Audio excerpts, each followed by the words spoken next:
So, welcome for joining us.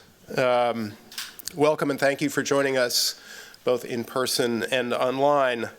My name is John Peterson, and I'm the curator of the Loeb Fellowship.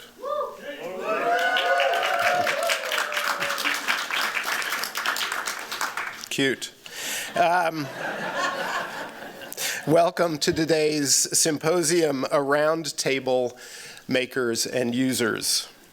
A quick reminder that we have live captioning available tonight, both online for the virtual audience and the in-person audience. Before we begin, I want to invite you to join us for these upcoming GSD public programs. On Tuesday, November 19th, we'll launch the 22nd issue of the Harvard Design magazine, Instruments of Service, with guest editors Elizabeth Bowie, Christopher Eddy, and Jacob Rydell.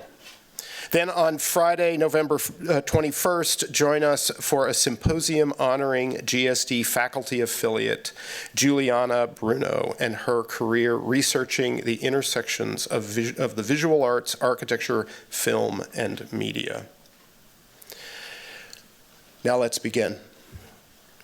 One of the things I treasure most about my time here, both as a Loeb Fellow and then as the curator of the Loeb Fellowship, has been the opportunity to gather people together, then observe and listen to the infinite and interesting conversations that arise among them.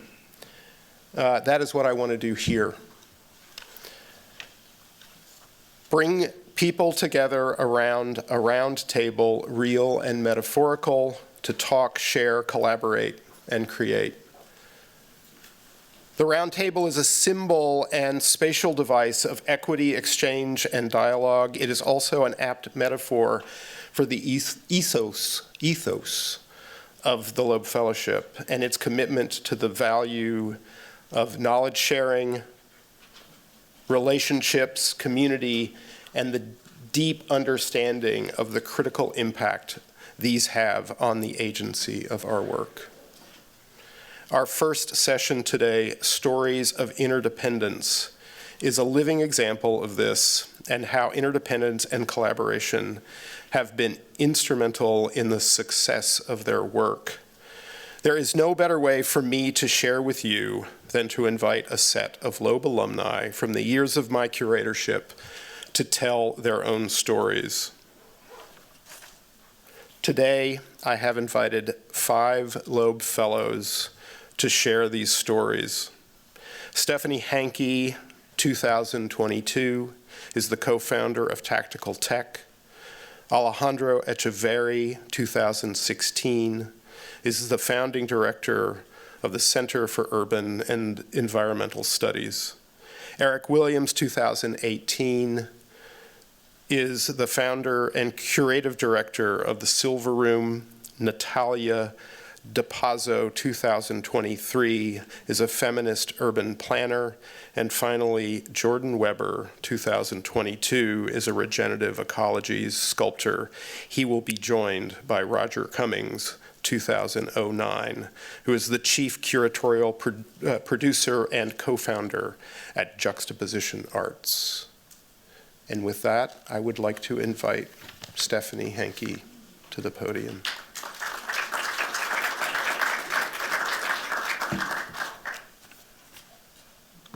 Just set up the timer.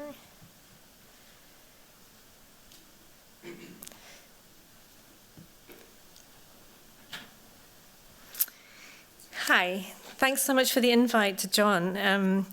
I'm really honored to be opening this session and to be invited to talk to celebrate John's time here as a curator. It's really nice to be back at the GSD and at Harvard and in the Loeb family again. The last time I was standing here was when I gave my final talk, so I've got a bit of PTSD, I think, from that. My daughter always says that it's best to go first because then you can listen to your friends talk afterwards, and that's what I'm going to do today. So I'm going to talk about, Down to Earth is the name of my talk. I'm going to talk about things that people don't want to talk about. And then the giveaway is in the final question, or do they, which is kind of what we're going to look at. So things that people think they don't want to talk about, but maybe it turns out that they do. And we're going to do it in 3 parts. I'm going to talk about what it means to talk to people about technology, about climate, and then about technology and climate. And it's a bit of a whirlwind tour, so I hope you can hold on to your seats, because I want to talk about things which are quite abstract to people. Technology is quite difficult to get your head around, so is climate. These are complex things that are pretty fast-moving, quite dynamic, very full with jargon, normally. A lot of details, so details that somehow don't matter to you, but then again, they kind of connect us all around climate and technology, both things that we're affected by, and impact don't impact our daily lives, but change our life, actually. So that's something kind of I want to look at. And I'm going to talk about the stories that we tell about these things and what it means to try and listen. So yeah, first, talking to people about technology. I want to start with this image. There's 3 images I want to show, which is things that we used at Tactical Tech, the organization I co-founded with Marek Tuczynski. About 3 images we used to help us think about how do we want to talk about technology with people, and these are our inspirations. So one, 1982 advert from CompuServe, where this is kind of a dream of the future, this idea that we can be in our homes, connected, kind of doing everything all over the world without going anywhere. It doesn't look exactly like our experience of COVID. When we actually experience this, it looks different. Things are simple, clean, organized, and we can reach the world from the safety of our homes. The second one is this kind of the iPhone moment, this, which actually the iPhone came out in 2007, and it changed the way that we think about technology, but it changed the way we live. We can't really go anywhere without these devices right now. But I'm using that phrase as well because we're kind of going through another moment like that, the AI moment, as it's called. And this image is interesting because it's somebody who's just got the first iPhone. They've just looked like they've won the marathon. This idea that we can be heroes, or we can have technology and we can conquer it all. We can do it all. And the last one is this idea of the tech sector as saviors. And this is a Genius bar from an Apple store, which they opened first of all in 2001. And here you've got these really interesting images. You've got, John Lennon and Martin Luther King. You've got this idea of world peace, of equity, of justice. But this is a tech store, right? This is previously not the case.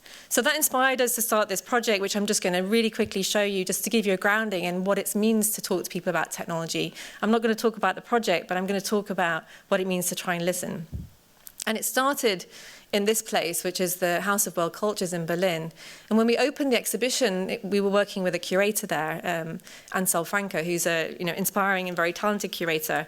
But the day we opened, he kind of looked at me and said, okay, this is it. Thanks for everything. We had 9 months of collaboration to open this exhibition, and shook my hand and left. And I was really confused because the place was open for a good 2 months. And we spent all our time in that space listening to people. For me, that's when it started. And we went on to do this in many places, including sort of taking over shops on high streets that have been deserted by global capitalism, and starting to look at what happens when people look at things. So when I show you these images, I want you to focus on how people are behaving, not what the project's doing, but how people are behaving. How can we explore how people discover? How can we listen to the way people learn? And understand people's questions to your answers. So we were asking people a lot of questions, but they were also asking us questions in return. And what happens when you let go of what you make? So these exhibitions that we did, we made them open source, Creative Commons, and they went to sort of 70 countries with 500 partners. And that's because we wanted to collaborate with other people on these questions and let them run with them. And they did in unusual ways, and they made beautiful things. And why were people responding the way they were? We were kind of really curious about that. Because nobody had asked anyone how they actually feel about technology. Nobody had asked anyone how they cope with the fact that technology is changing their lives. And we started asking people what they really want from this, and also what it means to try and have choice in that context. What happens when you ask people a question and you let them fill in the answer? And in this, we learned a lot about how people live, want to live, and how they want to be treated. So not necessarily thinking about learning about technology that much, but technology is a lens to understanding how people actually, love, how they, the daily habits they have, the things they have to cope with in their lives. And technology is something that's like a lens into people's, or a sort of aperture into people's lives. And in doing so, we also learn a lot about their reasons to care. So how can you create things that touch people on a topic like technology that's often kind of really inaccessible, also quite boring sometimes in detail? Like, how can you get them really thinking about this in a way which empowers them and helps them think about technology in a really critical way to ask questions? So, heating up here, I'm going to take this off. And the second thing I wanted to look at is talking to people about climate. And there's some parallels here. So one thing we're interested in is like exploring the ways in which we can help people connect to things that matter in new ways. So in thinking about climate, how can you do that? And creating space and time to think about the sort of runaway nature of the world around them. And something here that I'm kind of interested in is the reason why we need to think about how people talk about climate is because we tend to think about it as a scientific thing, but it's very much a value-based question. How people respond is very much a value-based question. And I tend to think about it like this. So you've got this kind of, if you imagine a line, on one end of that line, you've got this kind of people who are quite devoted to the issue on one side, and then you have more like people who are that maybe not even just deniers, but maybe conspiracy theorists on the other. And in between, you've got this kind of different context where you've got people who are kind of champions of the cause. Maybe they work on these kind of issues. Maybe you've got enthusiasts who maybe would buy a Tesla, would kind of like find ways to bring climate into their lives. Maybe they don't work on it, but they're very dedicated to it. And you've got the rationalists or the people who like to change their habits around climate. And then we keep going along the line, as you can see the point here. When you get to the middle, you get people who are maybe anxious about climate, but they don't know what to do about it. Maybe they're feeling very overwhelmed with the issue. Maybe they're just avoiding it altogether. They hope it's going to go away. And maybe they're deniers in that context. And for me, this really helps when I keep it in my head when I talk to people, trying to understand like where they're coming from in these issues, trying to have also like compassion for where they are and why they're there. And I think it's important because we can have all the technology and solutions and policies that we need, but if we don't have people's support, we're always going to be taking 2 steps forward and 1 step back. And we've just seen that with the elections, for example, that that we can carry people so far and we can have things in place, but if they're not really with us, we lose all the wins that we've made on climate. And the documentary filmmaker Adam Curtis thinks about it like this, which I find useful, that we've been using too much fear to talk to people about climate and not really thinking about what they need to hear. So this fear mechanism of flight, fight and freeze, this kind of mechanism from dealing with trauma, is something that people are experiencing when you're trying to talk to them about these issues. And he says, like, we need to instead help people with thinking about this as an opportunity, and we need to give them hope. So lastly, in talking about bringing these things together, talking about climate and technology. When we use technology to talk about climate, some really interesting things happen. One thing happens is we can find visual ways of gathering evidence, ways of helping people understand what's happening in the world, trying to make sense of it. And we can democratize media. So we found ways to help people engage in this conversation in unusual ways. And we've done it in such a way that we can be the news. So we can tell this story, we can document things ourselves, we can document the forest fire happening outside our window or the hurricane, and we can help people discuss it. They become the explainers. So instead of listening to the news, we're the ones telling everybody else what's happening. And here we are kind of this is a TikTok platform, people doing that recently. But we're not just sharing information with each other in this new town square. We're also kind of dealing with this AI in the middle. So we've got this technology in the middle of it that is boosting this information based on the question of the business model of the algorithm, which is to bring people towards things in terms of the attention that it brings or in terms of the amount of clicks or shares or likes that it gets. So it kind of like changes, it doesn't just amplify the content, but it distorts it. We're not just in conversation with somebody else in this public town square, we're in conversation with an AI in the middle. And that's creating these divisive and very polarizing contexts. And it's doing these sort of looking at, in this case, extreme weather is creating extreme reactions. It's slipping from this kind of online world into our real world. And not only is it changing the conversation we have with our family and friends, or people that you know that you may now want to kind of avoid in some way or another, or may want to talk to, we're actually trying to have these kind of very, very fateful situations. This example here, of course, with people giving death threats recently to meteorologists. So it's creating quite an extreme situation. And we're doing it in this kind of meta way.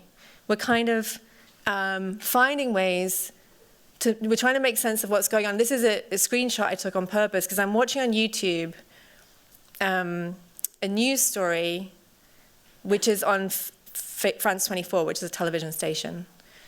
And on this news station, this woman is in this program called Truth or Fake. She's explaining to us why this video that people think is about a weather center that through geoengineering changes the weather. Those are the antennas. But why that is actually fake and why it's from somewhere else at a different time, 2 or 3 years earlier. So we're in this kind of strange situation where we no longer know what we're looking at. It's kind of very meta world that we're trying to understand these issues through.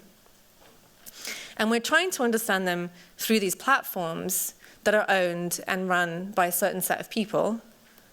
And we're doing it in a way in which we are, well, I don't know what to say about this picture, where you've got somebody who owns a platform who is friends now with the incoming president, who says that climate change is a hoax, who says that rising sea levels and climate change is a great opportunity for oceanfront properties.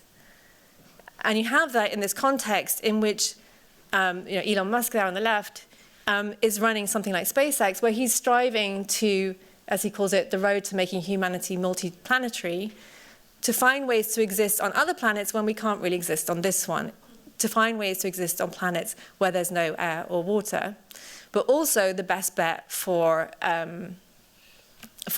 like electronic vehicles, for example, in America.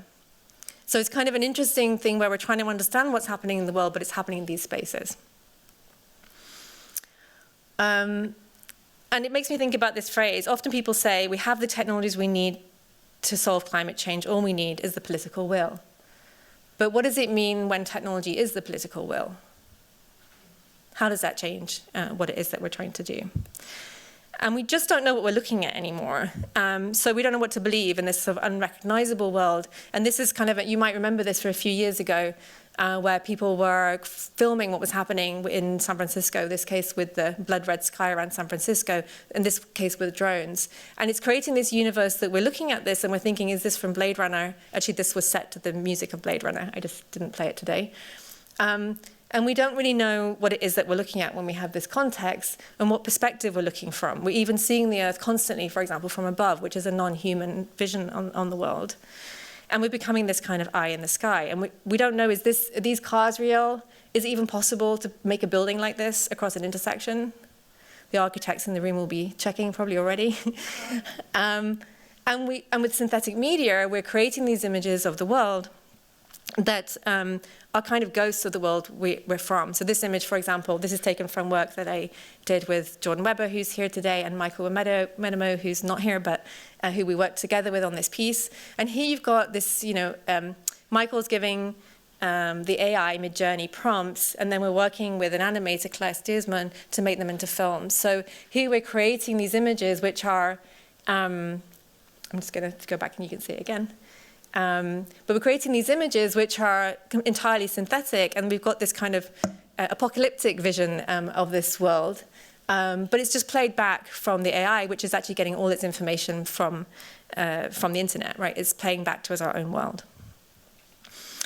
And when we put AI into this context, we're in a context in which we think we can future-proof the world. So we think we can solve these problems, or we're told we can solve these problems with AI. And we create this context in which we have, for example, digital twins of the planet now. This one made by Microsoft, and there are others. And we're in this kind of moment. If you know the sort of blue marble effect, of course, when in 1972 people for the first time saw just how fragile the Earth was and kind of what it looks like from space. And we've gone from thinking that the Earth is our fragile home in my lifetime to now thinking that the Earth is something that can be completely coded, and that everything on it, down to every plant, is something that just needs a sensor and can have data, and we can somehow kind of control it in one way or another. And the people who are doing this on multiple levels, and there are many people doing interesting projects, but some of them are these billionaires. This kind of techno-macho kind of solutionism that you end up with in this context where you have this view of the world that we can just fix it if we just have enough code, if we just have enough management and efficiency. The Bezos Earth Fund, for example, just launched a $100 million, it was earlier this year, had a $100 million challenge for climate and AI. And in this context, they're putting out an image that we'll give $100 million to anyone who can solve climate problems, and as it says up there, we can make them more efficient, manage them better, run predictions, do monitoring and so on, and we will be able to fix the problem. I'm not going to play you the whole kind of advert for that, but just the very, very end. And Lauren Sanchez, who is the fiance of Jeff Bezos, is just here closing out the advert for the $100 million challenge. So we're also open to wildcard approaches. So to all the scientists, researchers, innovators, and research institutions, please go to bezosearthfund.org to learn more. We can have a future without compromise. So then you have the guy who brought you your packages, Amazon, telling everyone that we can have a $100 million challenge, and we can have technology, AI in this case, and if we do that, we can have a future without compromise. And so you have technology coming in and saying we don't have to change the way we live. And in my thinking, no one wants to hear that technology is not the answer. And why is that? Back to the Adam Curtis sort of quote, is because we want to think about the opportunity it creates for business, for example. But we also want hope, right? We want to know that we can use these tools. We don't have to change anything, really. We just need to get better at managing what we have. But what does the narrative leave out? So we've got to move from this, like, beyond this techno-utopic, techno-dystopic, sort of like a very divided way of thinking about it. People tend to say to me, "Oh, but you're a techno pessimist, right?" But I think about it a little bit different. So when I think about climate and we think about technology, I think we're pushing up against two human boundaries. We're pushing up against the physical one on climate, and then on AI and technology, we're pushing up against the knowledge barrier or an epistemological barrier. And in doing so, we tend to be like, we've got to be right on one side. If you just remember that line where I was showing you sort of left to right, you've got to be right the way on one side, or you've got to be on the other. Or what I think of as the kind of, when you think about technology, I always think about this as like the MIT view of the world and the Harvard view of the world after my year here, where technology is the answer or it's there to be critiqued. But what happens if we're different? Like if we kind of look at this space in the middle? What happens if we can hold both and be much more dexterous in our way of thinking about technology? How can we say, yeah, it's amazing and it's terrible at the same time? And it mainly is a mirror kind of who we are, and it plays back to us where we came from. So yeah, I'm not saying that AI isn't important for many things. So for example, I'm not saying that it can't make, managing the energy grid better, or I'm not saying that it can't help us reduce massive excessive waste. But I am saying that when we're using it to reduce energy or to reduce waste, we're also using it as much energy as you do for an entire country, or we're also fueling runaway consumption. So we're also driving up consumption every year. We've got to accept both of those stories are true. So I think I'm just going to end by sort of saying one thing about something that I've been thinking about. This is my mental notebook, if you like, of the things that I think, the stories that we're not telling yet and the stories we need to tell next about this climate and AI. And while I'm doing that, I'm just going to leave a little bit of the video from the piece that we did at Venice Architecture Biennale with Jordan and Michael.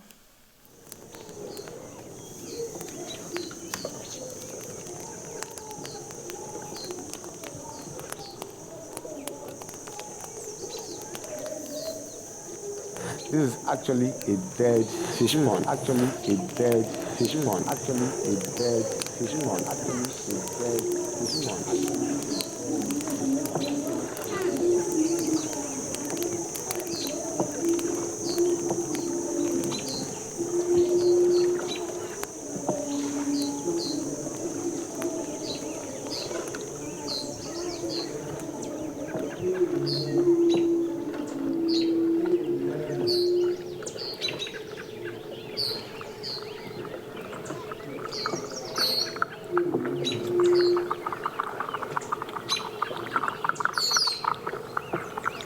Farmers have been encouraged to take whatever they can out of the soil and really think about agriculture on a large scale.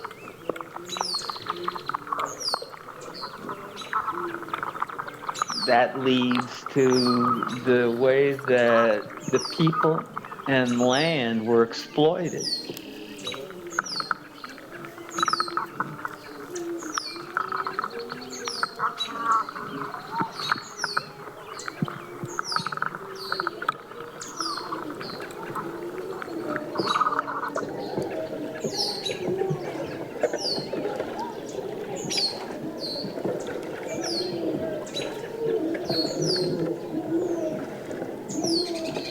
You see, crude oil has what we call volatile organic compound that volatilize with time. And when it volatilizes, it mixes up with the air.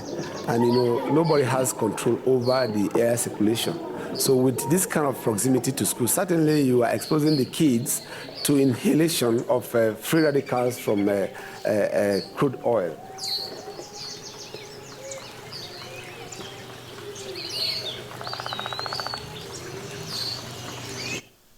Thank you.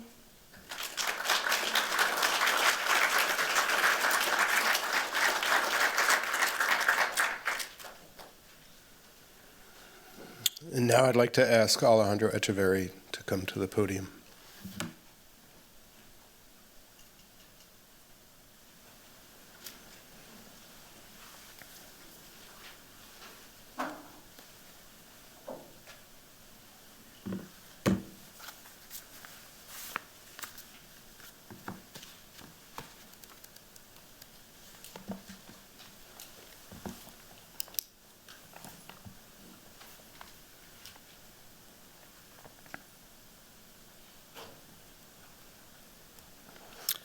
So, thank you. Thank you, John, and the GSD and the Loeb for the program, for the invitation to share this beautiful moment. For me, is a privilege to be here.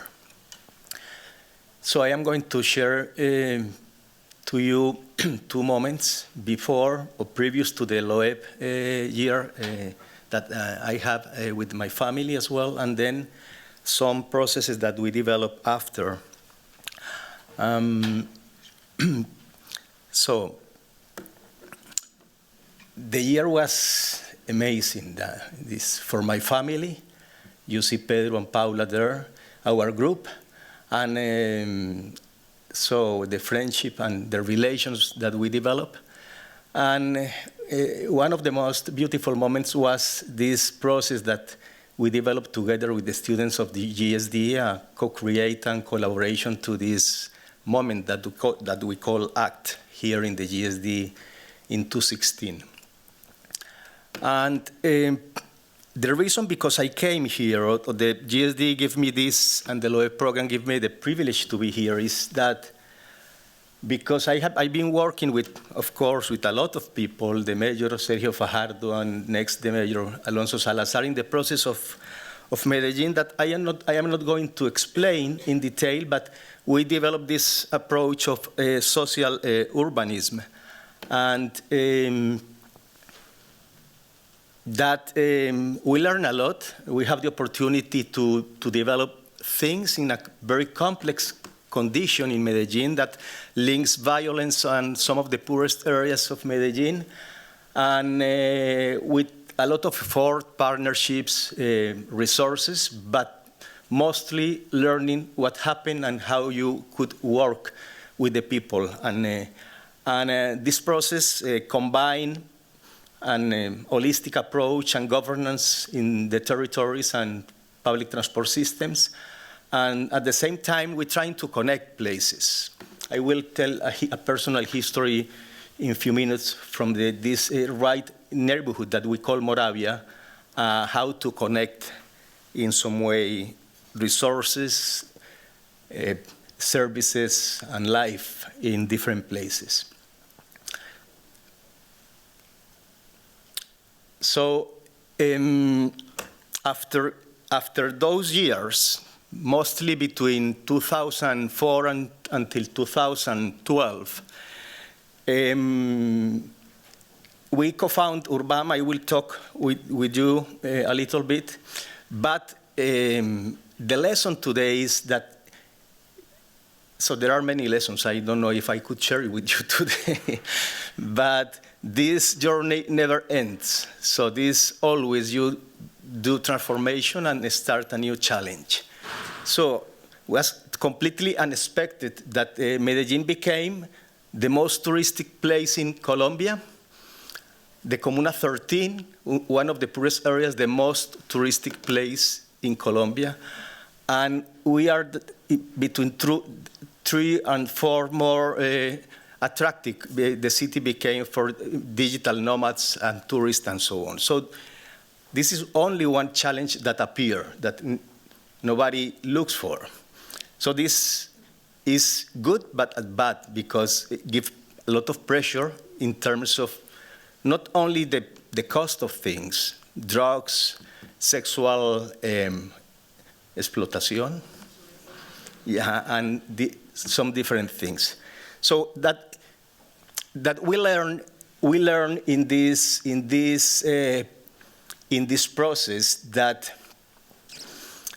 these lines and these places of the cities that when you act and develop public policies and projects to give sustainability that has the capacity to be replicable and sustainable after years. Of course, the government is important, but those places where you develop a more robust agenda with communities, previous or in the process, and empower different leaderships and organizations, has completely different capacity, not in the next time, after 15 years and 20 years makes a huge difference. So with this approach or with these lessons, one of the things that we developed, we found this lab that belongs to EAFIT University in Medellin. We call Urbam with M at the end, environmental, in Spanish, ambiente, that trying to link processes in different ways. We do many things, but I wanted you to explain two histories that maybe shows you one of our focus in relation with this empowerment, how we could build capacities and mostly develop friendship with the people. 3 things for us are really important. This condition of, I think, any institutions, but the universities and these initiatives in the universities of the Global South has always, but in our context, has a real important role in relation with ethics, to keep the questions, the place, to give continuity in a territory, in a context that we don't have in terms of the political reality.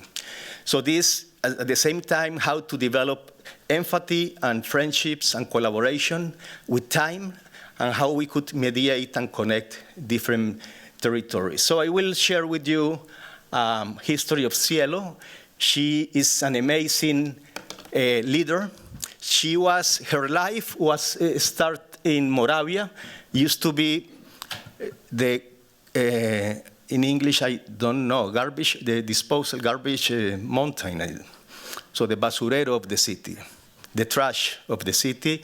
So around this place, develop 40,000 families, develop a neighborhood that today is close to the center of the metropolitan area of Medellin.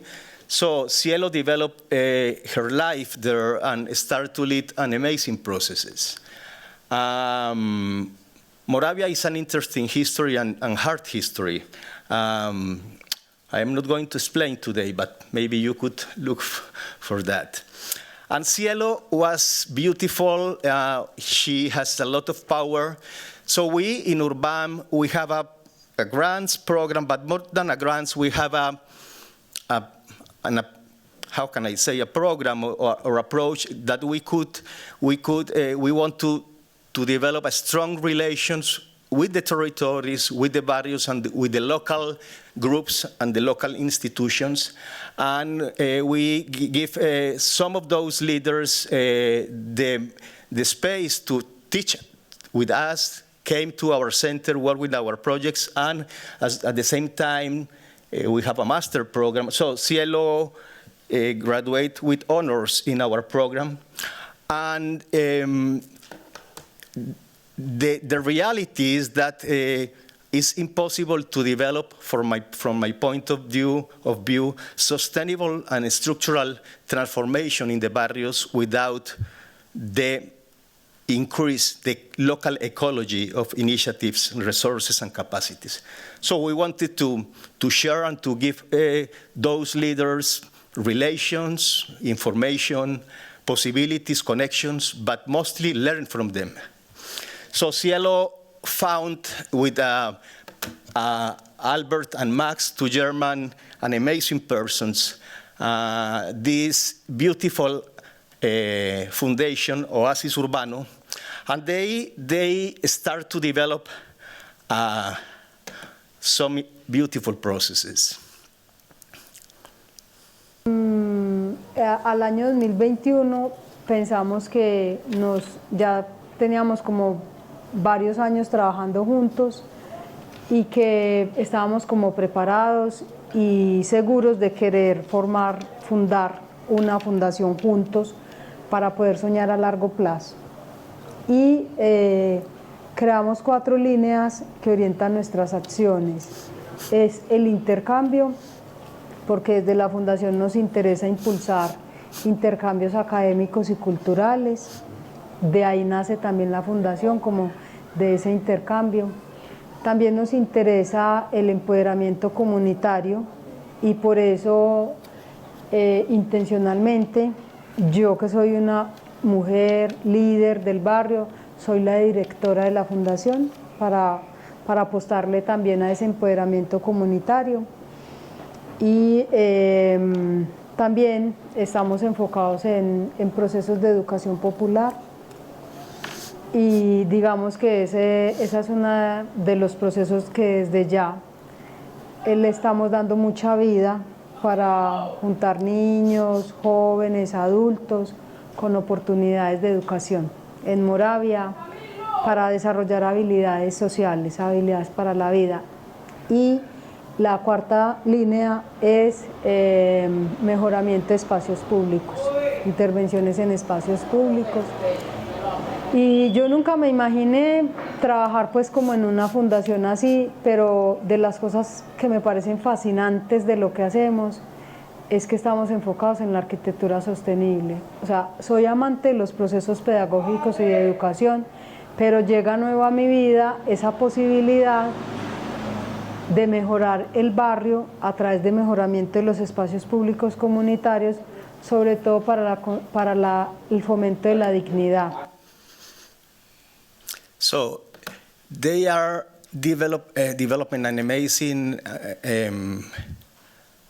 processes. One lesson that, no lesson, but the reality is, if you ask me about the process of Medellin is a city very intense, but these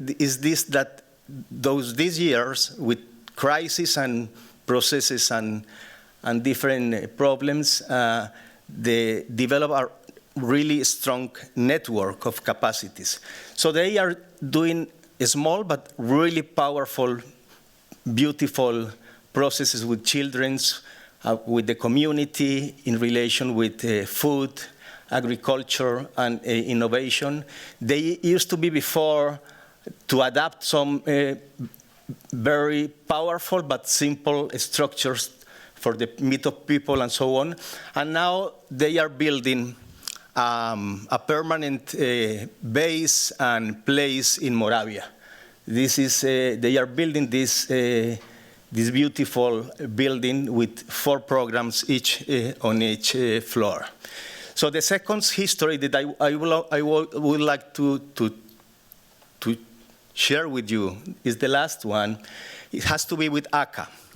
ACA is a leader that lives in the Comuna 13. The Comuna 13 is those three pictures belong to the Comuna 13. Those works, some of those works we developed when we were working with the Mayor Fajardo and the Mayor Alonso Salazar in the city. But from those processes, we met and we knew an amazing people and persons. And ACA, all his life belongs to this conflicted area and complex area, and the memory of Comuna 13 is very strong. So this event, ACA and Katy and Agroarte, their organization, make this moment a week ago. This is the cemetery of Comuna 13. The history is that they lose a lot of young people during 30 years. They still be today having this problem. So they work with the memory. They trying to restore memories and dignity of the place, a completely different conversation that is happening with tourism and digital nomads that go to the Comuna 13. So ACA has, and Katy has a foundation that they call Agroarte. They plant and grow flowers and plants in the Comuna 13, looking for memory with the moms and the young peoples and so on. And it's not an easy way to restore the values of a territory. So when we met ACA as well, like Cielo, we found this possible and this capacity and this dream to grow and to connect from this leadership with other places. And we invite ACA as well to work with us in the center. We gave the grant to have the master program, and his thesis that he developed with Santiago Londoño was amazing research about what was happening in the Comuna for 30 years. Santiago used to be the secretary of government of the state, and ACA was the local leader. So we wanted always to match those kind of conversations that to develop initiatives. So after they finish the program, they start this amazing initiative that we call the Tejeduría.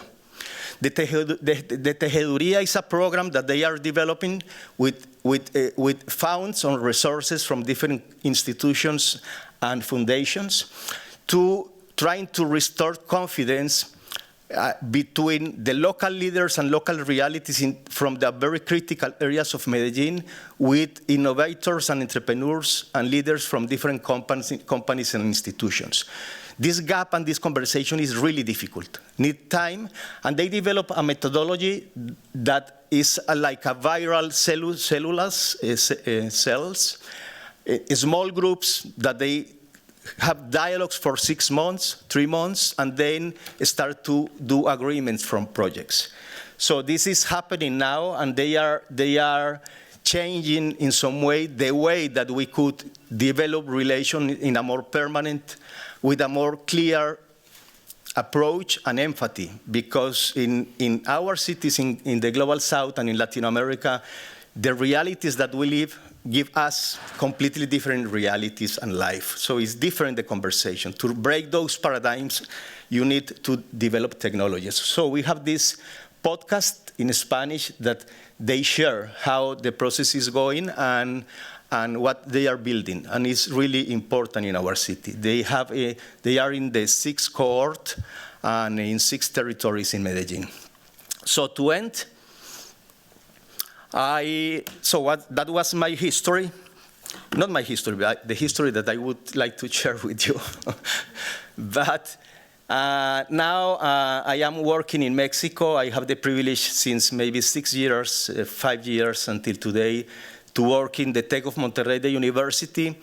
And this university and others, of course, but this one wanted to have and to play this role that connect with territories, with time, with empathy, with continuity in different places. So there are many different initiatives that I am not going to talk today in relation with that. So we published and we present this book 2 months ago that share the process of Medellin in the shadow, that happens in the process of leaderships, in the process of design, in the process of working with communities and politics as well, but trying to explain this complex combination of political issues and leaderships with technical issues and with a process that links the social capacity and processes. So this was 2 months ago. So that was the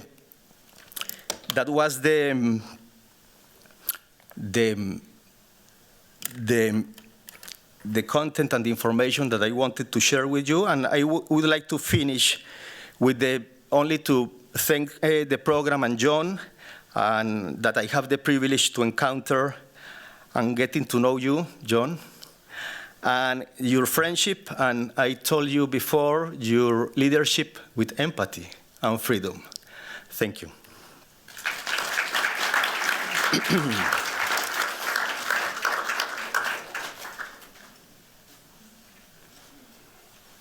Thank you, Alejandro. Eric Williams, you want to join us at the podium?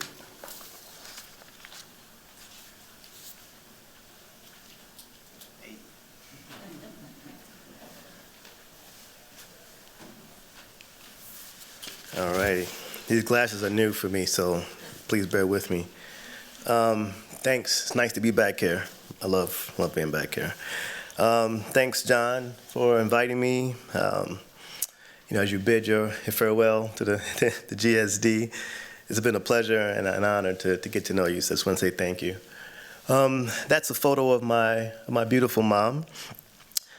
Being here brings me a wave of emotions. A little bit earlier, we had the exercise. We were talking about loss, and it brought something up for me, like it probably did some other people too. But that's my mom, and I became a Loeb Fellow when I was 48 years old. Mid-career practitioner, it was an incredible chance for me to pause, reflect, and take stock of not just my work, but my life. And I owe my love of learning to my mother. She was a dedicated fourth grade teacher in the Chicago public school system. She instilled in me and my sisters the value of education. Not solely academic achievement, but a shared journey. Her mantra was, each one teach one. She believed that everyone can learn something from anyone, and her favorite saying still echoes in my mind, common sense ain't that common. She would always say that. And now that rings true, now more than ever, actually. Sadly, my mom, she passed away a couple years before my Loeb year.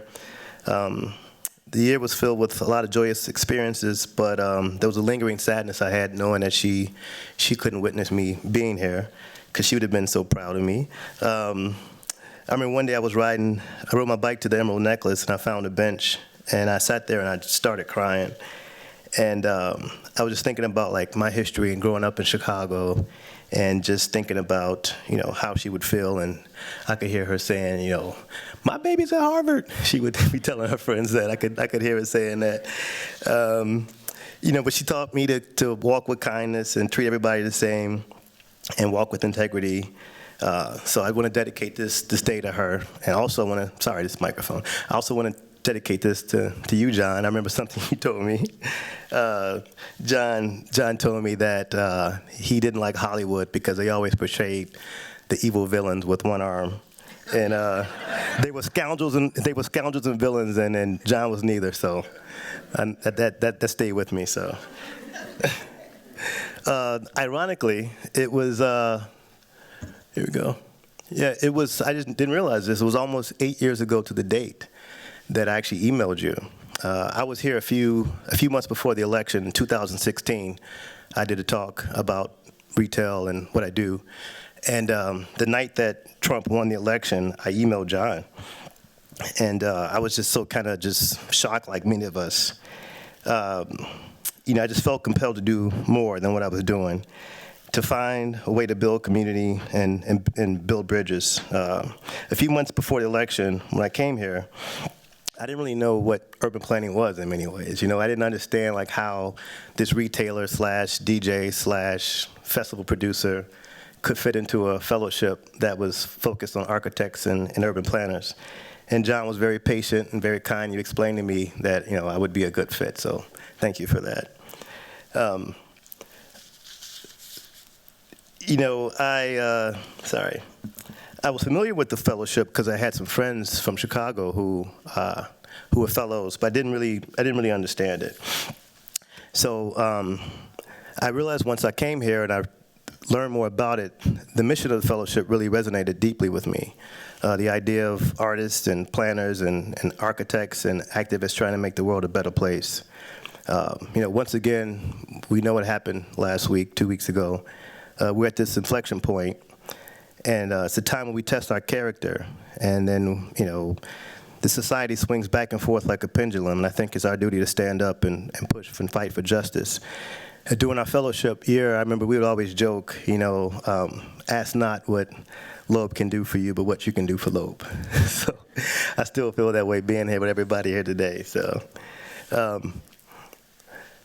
I assume that I got this fellowship because of this space, which is, it's my store called the Silver Room. It's a retail store, and after 27 years, I still sometimes have a hard time really defining what it is. It's a retail store. We sell jewelry, accessories, books, hats, etc. But it's much more than that. It's a community hub. We've hosted hundreds of events. We do book signings and record release parties and product launches and you name it. And I've learned over the years how to always try and figure out a way to say yes to people in our community. This was a listening party we had actually a few months ago about immigration and the migrants and what's happening in Chicago. And we have some real dialogue and some real conversations inside of this jewelry store. And I just realized that, you know, this space doesn't have to be a space just for retail, a space for transaction. It can be a space for dialogue, and it can be a space for art. It can be many things, and I think that's what has helped sustain us for the last 27 years. At its core, it's a collaboration of the Silver Room. It's artists, it's entrepreneurs, it's creatives who come together, share ideas, transform the store into a platform for celebration, expression, and empowerment. The spirit of the collaboration in the Silver Room has defined what this space is. So I opened in 1997, which is like, I'm old, man, it's crazy. Long time ago. Anyway, we opened the store in 1997, and a couple years after that, I launched this block party. The block party was really in response to the lack of diversity in other festivals in Chicago. You know, a city of 2.6 million people, there wasn't many festivals, believe it or not, for black and brown folks. So I started this thing in an alley. Some friends of mine, we went and bought some cardboard. I ran extension cords from my house, I'll never forget that. And just wanted to create a place for celebration. And that's what this really was about. You fast forward so many years, so many people created a platform for people, for artists, for singers, dancers, and you know, it just became this thing that just grew over time. You know, the word spread throughout the years. Friends told friends. People came every year. It went from 200 people to 400 people to 1,000 people, and then eventually it went to 40,000 people. In year 16, it was kind of crazy. It was a good thing, but in some ways it wasn't a good thing. I'll explain to you why. It wasn't just an event, it was a manifestation of the community spirit. The celebration that brought neighbors together in a way that felt authentic and liberating. It captured the essence of our culture, where creativity, collaboration intersected naturally without pretension or barriers. It was a reflection of resilience and resourcefulness, the beauty of the community, and often went unseen in larger citywide events. The block party became a place for reclaiming joy, representation, and in doing so, it laid this big foundation for all these people to show up. But eventually, I was a victim of my own success in many ways. Like I said, growing from a couple hundred people to over 40,000 people, you know, the event grew, but so did the cost. After 18 years of free programming and escalating expenses, I had no choice but to shift to a ticketed model and to try and cover the mounting financial burdens. Despite 2 years of attempts to make the ticket sales work, the costs continued to outpace the revenue, forcing me to make a difficult decision to stop the event altogether. In 2021, we stopped the block party journey, lost over $1 million. I would say I invested. That's a nice way to say it. Invested over $1 million into the event for the community, and it had to come to an end at a great cost, both financially and emotionally. Learned a lot from that experience, you know. And I was talking to John about this, you know, things sometimes appear a certain way, but you have to kind of take stock of how they impact you and how they affect you. And I had to answer some really serious questions about, you know, our community and how we think about what we do. You know, it's challenging sometimes to ask people to pay for things that they're used to getting for free, because it disrupts established expectations and perceived entitlement. When something was free, it fosters a sense of accessibility, but also gratitude, but over time it can lead to a subconscious devaluation of the product. People may come to see it as a given right rather than a shared responsibility to sustain the community event. The challenge is not only to justify the cost, but effectively communicate the value of what's being offered. It requires framing to shift, an opportunity to improve, enhance, or sustain the quality of the service or product. The shift must be handled delicately, often requiring transparency, empathy, and willingness to listen to concerns, as the ultimate goal is to maintain trust while ensuring the long viability of what's being provided. You know, people are eager to celebrate the wins, accomplishments, accolades, and successes. There's a natural inclination to embrace the highs, the victories, and bring recognition and validation. Wins are easy to rally around. They bring a sense of pride and unity, and everyone wants to be associated with success stories. However, when it comes to losses and failures or setbacks, that enthusiasm often fades. People may distance themselves, hesitant to share the weight of challenges and disappointments. When we start charging, it changed the dynamic. It forced the community to reassess the value of what they had been getting for free and taken for granted in many ways. The transition calls resistance, and it requires not just a shift in behavior, but also a shift in mindset. People always say, oh, it used to be free, and I would always say, well, it was never free for me. You know, I was paying for this event for all these people. Anyway, you suffered this financial loss, but I take great pride in this event that we did and bringing folks together all over the city. You know, we hosted, you know, the who's who of Chicago cultural scene, from visual artists to singers to rappers to dancers. I mean, I feel proud that this space holds a really important place in the city. You know, everyone from, you know, Chance the Rapper to, you know, Diaster, you name it. Everybody at some point was involved with, you know, with the block party or the store. And I also am very proud that the Silver Room always was a place that we found talent early, which I think was really important. It's easy to find somebody once they have established, but how do you invest in people on the way up? And, you know, I see some of my friends who, you know, they kind of went like this. I'm like, oh yeah, I should have bought a piece of art from you when I could afford it, right? So, you know, that's kind of where we're at now. You know, it wasn't just an event, it was a celebration of the culture, rich culture of the city, a stage for untapped potential, a gathering space where talent and community could shine. So those were some of my proudest moments. So this actually, you know what this is at. This is in Harvard Yard. This was a collaboration I did with James Shen, who has the Plug-in House. It's a ADU, which he actually tried to put it, you know, behind the GSD. They told him no 2 or 3 times. So we had this devious plot we formulated. We said, well, it's not a building, it's an art project. So we did this as part of the Harvard Art Week, and that was a lot of fun. So I was able to program this space. We had visual art, we had dancers, we had spoken word, we had, oh, there's John. Oh, wow, okay.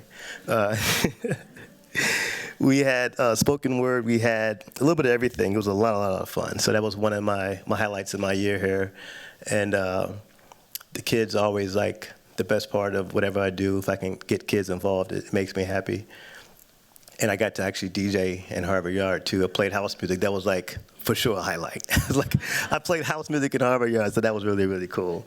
So, during the pandemic, I had nothing to do, so I had an idea to open up a restaurant during the pandemic. That was okay, all right, so. And I'm not even like a wine person actually, which is kind of funny. I don't really know wine too much, and I didn't know that maceration was not a dirty word until like 4 months ago.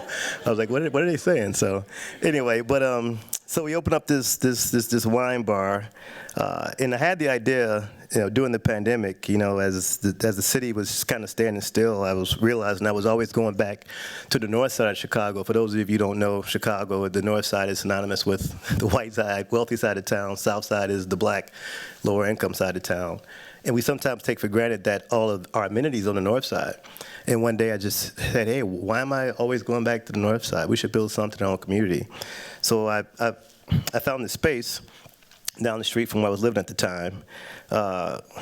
Ironically, it was on this land that used to be a high-rise tenement back in there. That was actually destroyed. They tore it down in the early 2000s. Interesting story. I met this kid who lived there back in the 90s, and I became a mentor to him. He couldn't read, he couldn't write, and I was just kind of helping him with his homework, and we became friends. Eventually, he kind of started getting a lot of trouble, and I had to kind of distance myself from him. And then I later found out that he is serving 50 years in prison for a senseless murder that he committed at age 25. The building was torn down in 2000 and sat for decades, but now my restaurant sits on this land where this kid used to live. So I'm still trying to, sometimes I reconcile, I think about what that actually means. Part of the mission of this restaurant is to give opportunities and second chances. Our team includes young people from the community who may not have formal experience, returning citizens trying to build a new life, newly arrived, migrants, immigrants looking for a better life. We take chances on people just as people took chances on me.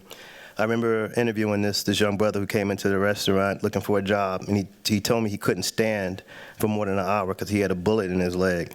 And he said he offered to wash dishes sitting in a chair. So we hired him, and he's actually still there. So 2.5 years later, restaurants are very difficult, as you're all aware, with rising labor costs and food costs and slim margins. It doesn't afford you much room for error. But I love this space and what it's done, and it's partially funded by a grant from the city of Chicago. And, thank you, Maurice Cox. This is all because of you, actually. Thank you for that. Investment for some of our friends, and a generous loan from BMO Harris, which I'll be paying back probably the rest of my life. But I still think it was a good investment. This space isn't just about the wine or the restaurant or the food. It's about the community and the inspiration that it has had for people who lived in the neighborhood for 20 years and never had a place to go. And now you hear people say, I can't believe I have a place to go in my neighborhood. I can walk to your restaurant.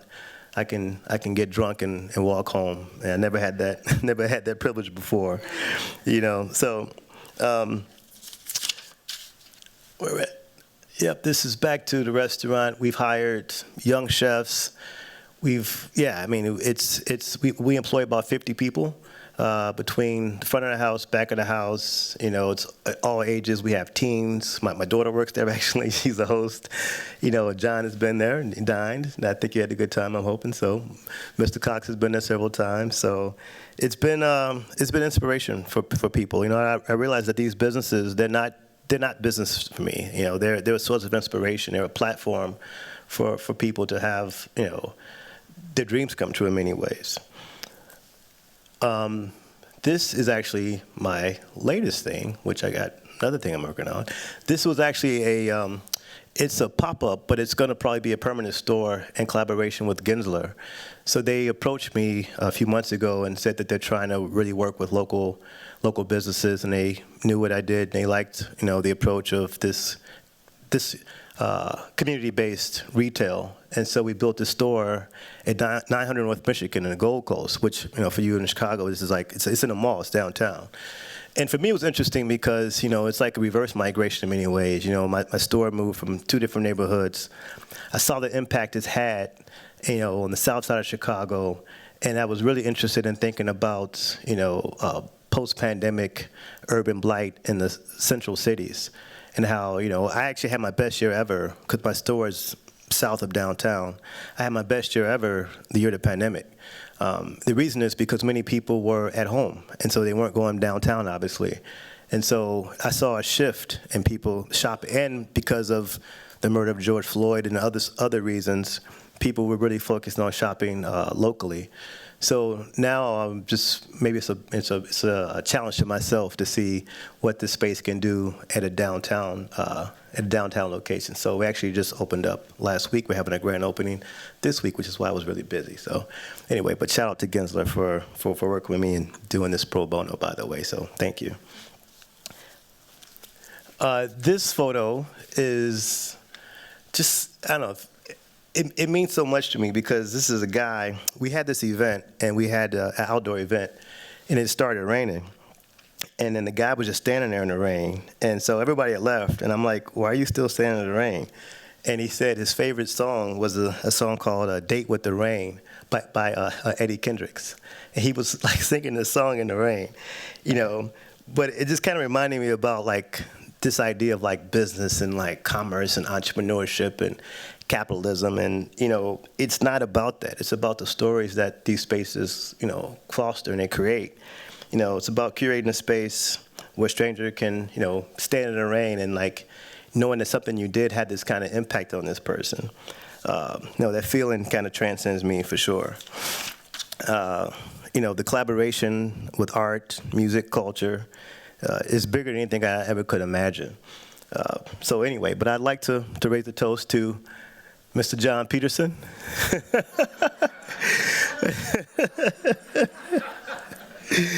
This is when I tripped to India, I believe, right? John has been an extraordinary curator of the Loeb Fellowship, a man who believed in me. He was the first person to really tell me I could do something here, and he just always been a friend and just a supporter. And you recognize potential in other people, even when some people overlook it. We had those conversations too, and you do it with care. Your passion of your life shines through in everything you do, from the way your eyes light up when people come to Strobel House when you're going to make them a cocktail. You get so excited about that. The way you've supported and championed all of us, not just as fellows, but as friends. And you are my friend. You're more than a curator. You've been a guide, a confidant, and embracing this beautiful nuances of the world was your signature insight and grace. In our cohort, we always used to joke that we were your favorites, like kids. 2018, we were John's favorite, right? And maybe it's wishful thinking, but but the impact you had on all of us, it's undeniable. And your dedication to the fellowship and to the GSD, it's been extraordinary. So I want to just thank you for all you've done, and as you embark on your next chapter, I wish you nothing but the best, and cheers to you. So.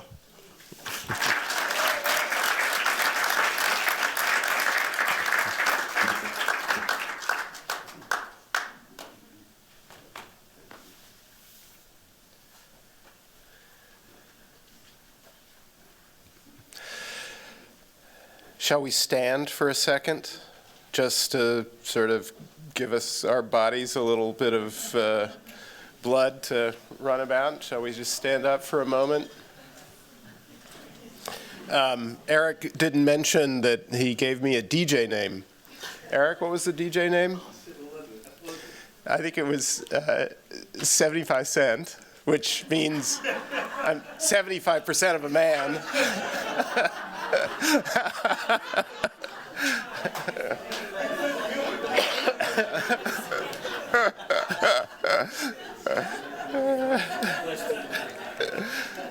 What's that? Well, great. Stretch out. Feel good.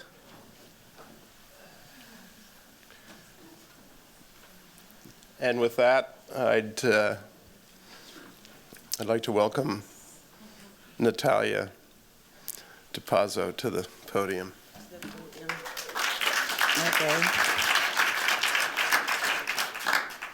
Okay, hi, how are you? I'm nervous, so I will start. Thanks for staying. Thanks for paying attention. So let's do this. I'm gonna talk about my personal story. It's the first time I'm doing this in public, so it's challenging. And I will try to relate that with feminist urban planning. That's why the reason I came here, and that's my profession. I work in Mexico as an urban planner nowadays in a studio called Urbanística. But this project is kind of a different thing. It's a work in progress. And John, like 2 days ago, asked me to present this. So last night I pulled the presentation, and I don't know the end of this. So you're going to see something that it's raw, and I will try to make the best to make a whole idea or a complete idea on this. So I will, no. Some context. I'm from Argentina. It's the last big red thing in the south of the Americas. And what you're seeing there is a map with the coups or the interruptions of democracy that happened in this region. And on the left side, you're seeing a map of all the concentration camps that happened during that process in Argentina. So there's something called Plan Condor Plan, that it was a strategy in a way supported also by the US to stop communism in our continent. So here is a chart that I download with all the coups that you can see, just for you to have an idea of the magnitude of this process. In Argentina, we lost, there are 30,000, 30,000, no? Yeah, disappeared people. No, 30,000, sorry. Disappeared people. And, well, in many other countries, we have a lot of similar numbers also. And in Argentina, we have a really famous history on human rights processes and activism. What you're seeing there is mothers and grandmothers, abuelas, of May's Plaza or Plaza de Mayo. They're really well known. They have been fighting for almost 40 years to find their stolen grandkids or to find the bodies of the disappeared people.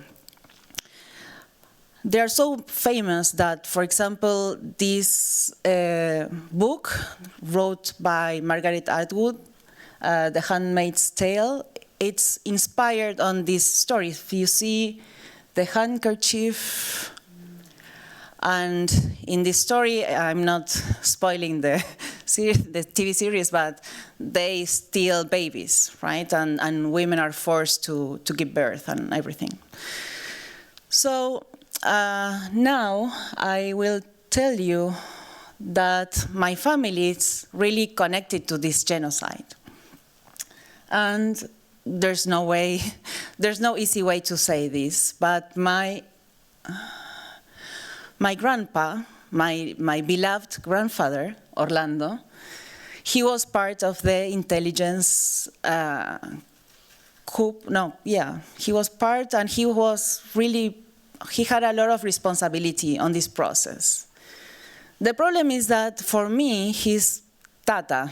Tata is a word that you can say in Guarani, that it's a Paraguayan language or an indigenous language. It's like God. And for me, he was my Tata. He was my grandpa. And he loved me a lot. And during the process of growing up, I had to learn that he was also the guy that is stretching the hand with one of the deadliest perpetrators. That guy that you see is called Menendez, and he was also charged with a lot of crimes against humanity. The problem is that no one explained me this story until maybe 2 or 3 years ago that I was able to design my own process of research to get to the root of the problem. And mainly the fellowship gave me the time and space to do this. That's why this is a story of collaboration, and I don't want to talk about myself, but I want to talk about maybe a sad story and how we can live with the horror, we can live with genocide, we can love someone that committed genocide. And maybe these are the uncomfortable conversations that we need to have. And I'm not in favor of any type of genocide today, and nowadays we are so related to this topic. And I believe that it's important to think about democracy and to think about the complexities around these topics. And well, I will share some of the stories and some of the things that I had to learn, but also the tools and techniques that I used to learn this story were on the ones that I took from urban planning and feminist urban planning. So I also will share this as technical stuff. So, for example, I used to make some drawings about my grandfather. When I was a kid, I saw him as like a hero. I thought he was like a prince. For me, he was like, Superman, right? But actually, he wasn't. I would spend like every afternoon with him. He would go and pick me up in the school, and I would stay with him maybe until 8 p.m. where my parents came and looked for me. So that's when I'm 5 years old, and this is a paper because I also did some archive research from my own personal archive and my grandparents' archive.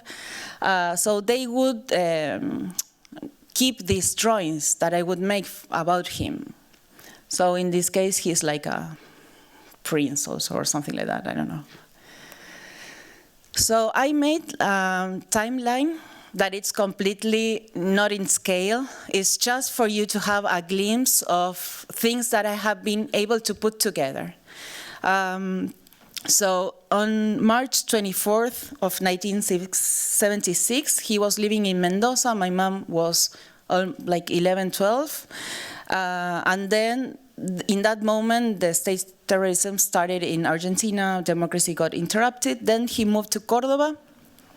In Mendoza, he was part of the intelligence, so they kidnapped people, they killed people, they tortured people, they raped people, they would take their babies, they would rob identities, they would, and my grandfather was part of that decision-making process. And now what I want to tell you is how I learned this.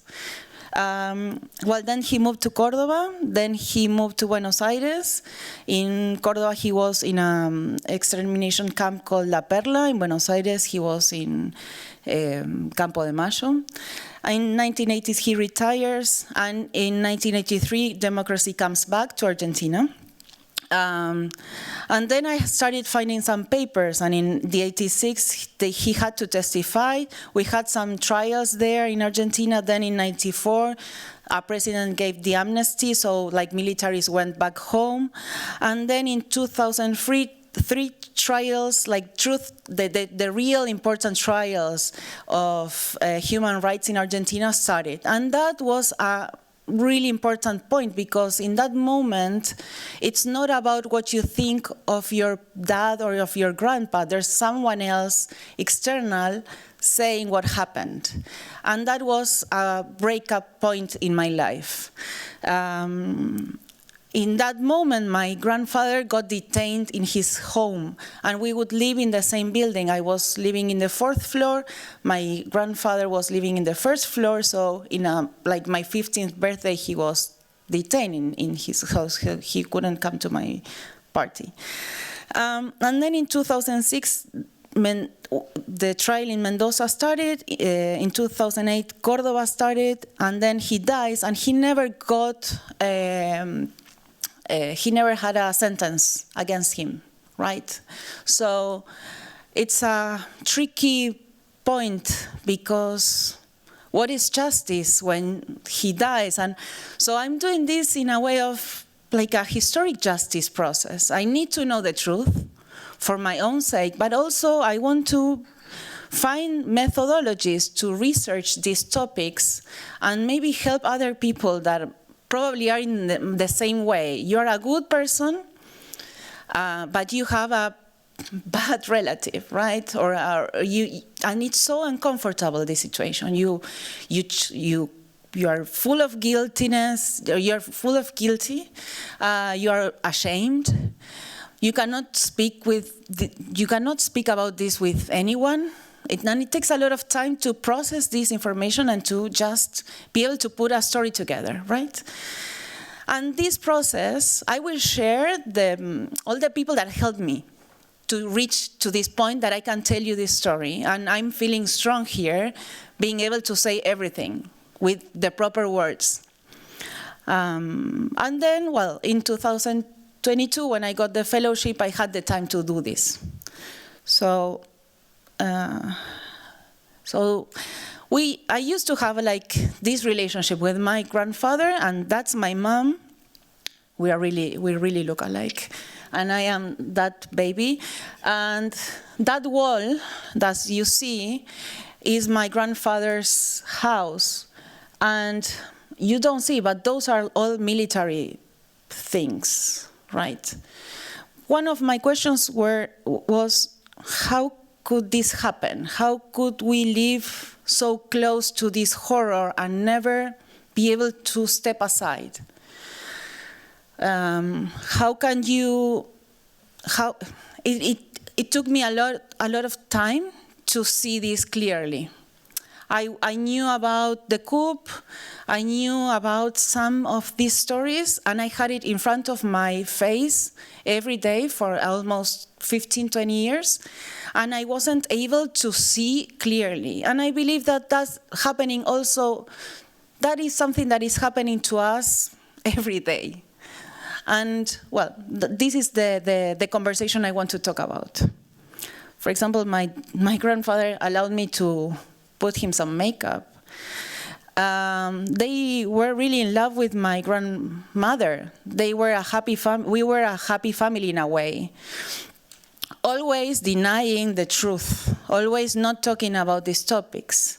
I would take pictures to him. I would go to the military club, so I would spend all my time, my free time, in a military club, in a space that was like isolated from other people. So I would also mostly meet people that were kind of alike, like this. And that's my grandfather with another genocide perpetrator that it's called Furio. Paulino Furio, he was imprisoned and he also died. And this is the picture of my mom with Liliana Furio. They met in Mendoza when they were 12 years old. They shared this moment. My grandfather was Furio's boss, and they were best friends. And they have been best friends since then. And Liliana, she's like my aunt. But Liliana took a different path in her life. And in 2017, she decided to become a disobedient.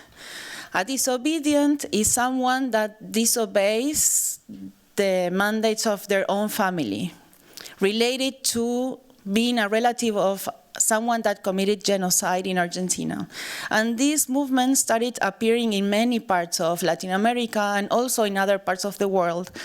So first she founded Historias Desobedientes, Disobedient Stories, then people fight, I don't know why, and now we are in a Disobedient Assembly. But for example, the guy that you see with glasses, he's from the US, he's called Benja, and he's the son of an CIA agent, an intelligence agent that committed crimes against humanity. So becoming a disobedient is not only to have a relative that is from Argentina.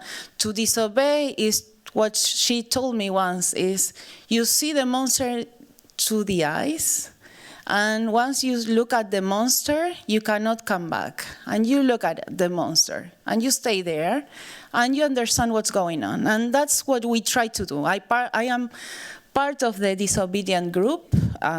We try to meet all the time. And we try to talk about these things that are really difficult to talk, because many times people think that you want to justify your relative, right? And nowadays, in Argentina, we're having a moment where the president and the vice president are denying that what happened 40 years ago was a genocide, right? They're saying it was a war, they were terrorists, they're justifying all these crimes that I have already told you, and it's like, this is not okay. So this comes in a moment that I believe that we need to talk about some stuff and just to put some boundaries on horror, right? It's horrible, this, but we need to put some boundaries on this. And even though you think it has already happened, like it has already happened and it has finished, well, it doesn't, it never finishes. We need to keep on the memory alive. So I will just share how, because when you are part of the bad side of the story, it's not that easy to find people to talk about this stuff. You have a lot of human rights groups, but they're talking to the victims, but I'm not a victim, right? So what I did was I started talking to people, and I don't know how I ended up talking to the prosecutors, that they were against my grandfather. So I talked to Dani, that he is in Mendoza, the one in the corner. I talked to Trota. Then I talked with Veronica, and Veronica, she did a lot of research on the intelligence side of the army, and she helped me. She guided me a lot. I also spoke to other people. I talked to a lot of the memory places in the provinces, to Natalia, to Eugenio. He survived in Mendoza, and he gave us the tour, and to the people in Córdoba, the group of women. So more or less, nowadays in Argentina, we have kind of these numbers of sentences. So imagine that it's like when you have the sentence, you can prove something, but it's not enough. And this is not enough. That's why I'm also doing this research and also trying to think about the process. Also, like my grandfather was mentioned. I had a question, like it wasn't enough for me to know he was doing this. I wanted to know everything. I wanted to know how was his everyday life. I wanted to understand my mom's everyday life. I want to understand why she was able to not be this terrific, like horrible person. I wanted to understand how they moved in the city, where did they live, where did he work, how could they all live together, right? Because it was really close, the horror and the everyday life. They lived together. And also, so I started doing this feminist urban planning process. So I took my body to these places, and I tried to understand this stuff, that this is a testimony. I know it's really hard, but these are the type of information I started to read and to understand. That Dopazo is my grandfather, and these are the things that all these people I already mentioned before were able to, with a lot of care and patience, tell me, bring me the information, read it to me, process it with me, and, well, I was also able to find his file. They told me, like, you need to find the file. So I started doing this research. I was, in a way, reading, like, justice and understanding the justice slang, also understanding the criminal aspects, and also going to the places, right, to understand where they were. They were in the middle of the city. Not La Perla that got fired, so I was going and I could never get to the place, so I just took a photo. And with my mom, she was able to come with me. And through this process, we were able to start to talk about this thing. At the beginning, my mom didn't want to talk about anything about this process. She was saying, let's avoid details, let's say. But I needed the details. So we saw where she lived. We went to the centers. And I also started to see all the things that are still in my house that are from the military. As you see, that thing that we put our umbrellas when they are wet, well, that thing, it's a bullet, yeah, like a canyon bullet, I don't know. And so we are still living with that. And it's so inside our everyday life that it's so difficult to take it away. Or, for example, I have that because I don't know why I have that in my house. And my grandmother, she has a sword with her walking like a baston. I don't know. So, yeah. So everything is so messed up. And I started also looking to old pictures. So that's my grandmother, that's my grandfather. My grandfather is giving an order to someone else. In that photo, my grandmother is over there. And I started doing these maps. I am just putting all this information together because what I want to do is to share that, as in the feminist movement, they say the rapist is not a crazy guy that is running naked away, or it's someone that you know. And it's really near to you.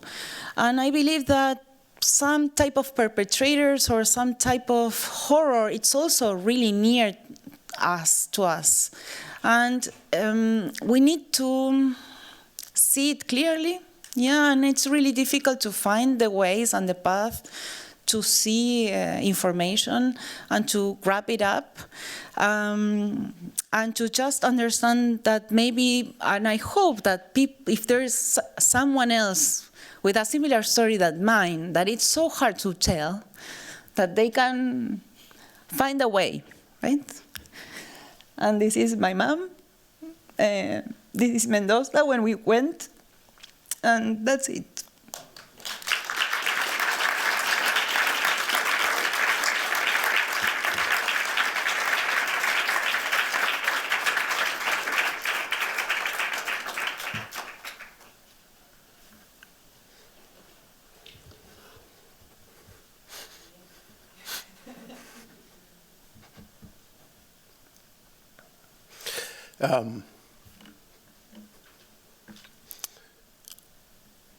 Andrea Reimer, I asked Andrea Reimer to be one of the five.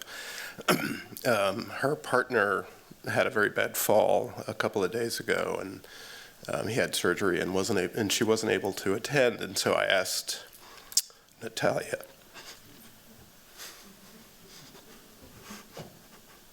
I spent the day with Natalia in Argentina, in Buenos Aires, and she had shared with me some of this research before, and she shared with me more in detail the development of that research.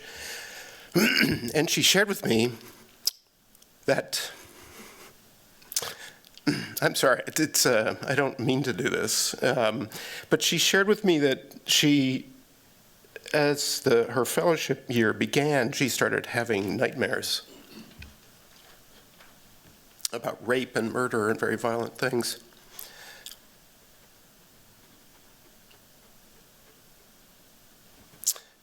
And the idea that the fellowship would provide space and maybe some idea of distance and comfort or security or new things that would allow someone to begin to see what they had to face was powerful.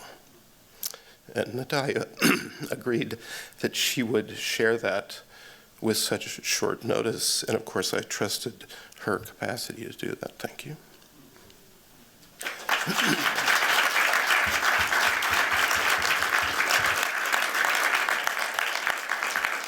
Okay. Last but not least, Jordan Weber, in conversation with Roger Cummings. They're not going to join me at the podium. They're going to, or join us. They're going to join us at the round table. Can you guys hear me? All right. I would like to say this is going to be a little bit lighter, but it will not be.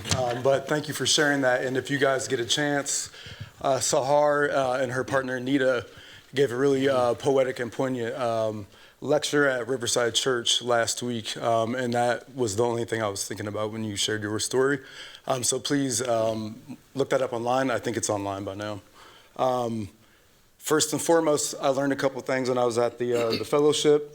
One was, I know you guys are all wondering, when are we going to drink? And the other thing I learned through that is that self-empowerment is a hell of a thing. And we're going to drink to lighten this mood a little bit. And thank you for doing that. And the other thing I learned was, when was it, 2020? 2022. I was 36, 37 at the time. I'm 40 now. The other thing I learned was I'm not going to do anything anymore that I don't really want to do, and I'm never going to stand at that damn podium another day in my life. So this is a few reasons why we're sitting here. You'll see some things scroll on the screen. We're not going to talk about specific projects, but the theme was collaboration, by the way. Cheers. Cheers. The theme was collaboration, and Roger is somebody I've been looking up to since I was 25. A lot of you know Roger. You know Juxta. You know that Roger and his partner have been holding down landscapes very sustainably in Minneapolis.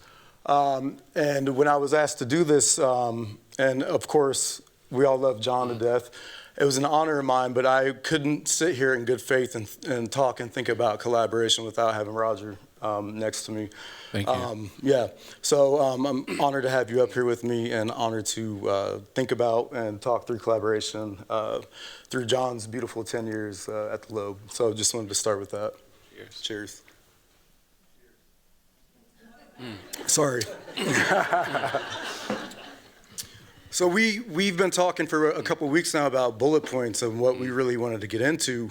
And the first thing I really wanted to talk about was my time in Minneapolis from 2019 until 2021, and getting Roger's blessing to do a project on the north side. But once we got into a land-based remediation project on the north side, there's a really prolific environmental justice activist named Roxy O'Brien, who took on the project with me. And we were with a major institution at that time. And a lot of my processes with local organizations, local individuals, really at the front lines of environmental apartheid throughout the Midwest. And we had a large institution, the Walker Arts Center, and there's a situation with money. And the institution didn't want to pay our collaborator, Roxanne, the amount she wanted. We swiftly had a phone call with Roger, not me, the institution. There's a bit of a stalemate, and Roger says to the institution, maybe you guys should find another place to do your project. So I got on the phone immediately with the institution, and I said, what are you guys thinking? You better pay that woman what she deserves, and they did. And I didn't talk directly to Roger through that conversation, but I knew how that conversation was gonna go. And I've been held up in my practice by Setu Jones, who's the reason why both of us are here. You heard him on that video that Steph shared, speaking about ecologies and ecocide very briefly. And this is why Roger is sitting here with me. I know his movements because I've learned from him. I'm who I am today because I've watched the sustainability of practice through Roger's practice and Setu's practice. So as we look at these, we're gonna riff a little bit, and we wanted to start with, first of all, I wanted to see a show of hands. Are there funders? Are there architectural firms? Are there developers in the crowd? You could go ahead and raise your hand. Yeah, I saw somebody half doing it. 2 2. I already know the other one.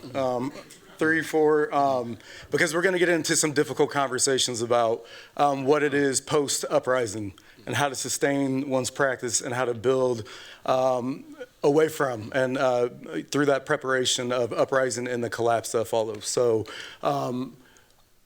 do you want to riff and start with the first bullet point that we did, or do you want to open it up with me asking you a question about that bullet point? How you feeling? Yeah, I would say probably. I would say open up by asking a bullet point. I think that would be good. So Okay. just to give some context, like my practice is a social sculpture, and it lies somewhere between the intersections of real estate development, community development, educational development, landscape development, and workforce development, all built in partnership with my partner and my wife, Deanna.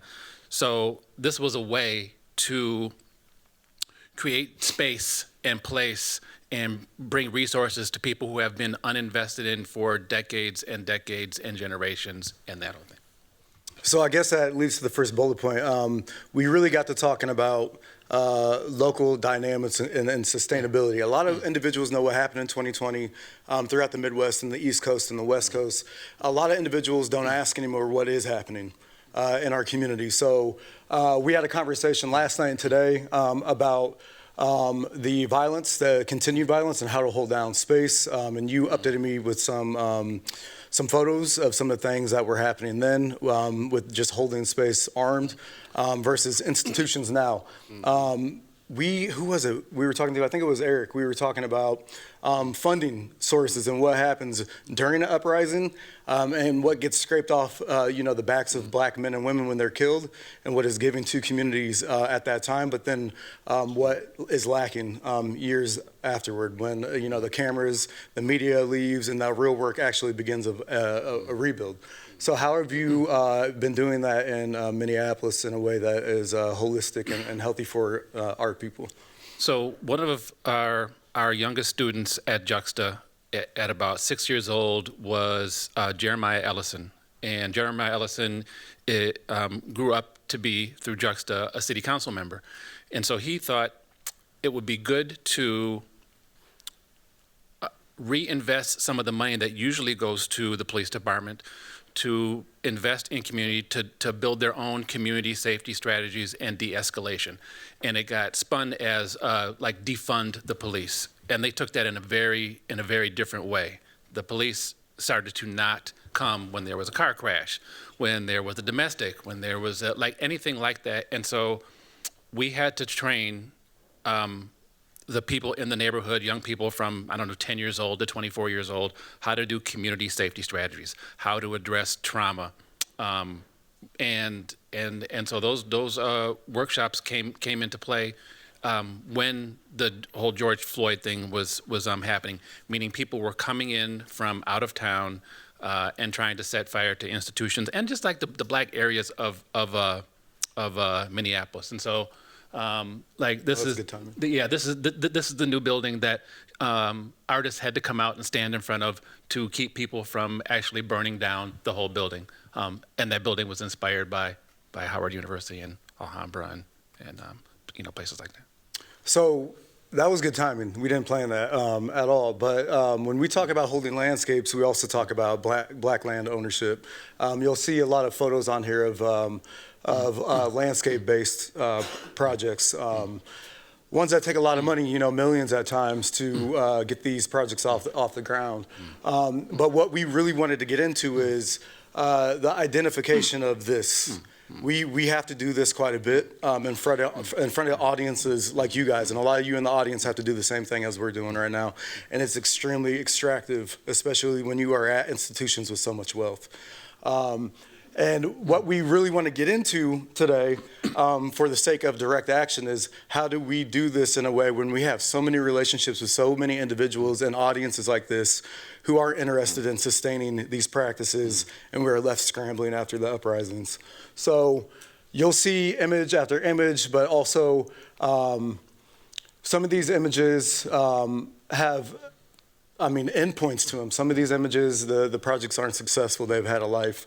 Eric, you spoke about this, the life of a project. And a lot of that is because a thing is shiny and good when it's on the news, like I said before, but when people leave, we're left to really this. This is in Detroit.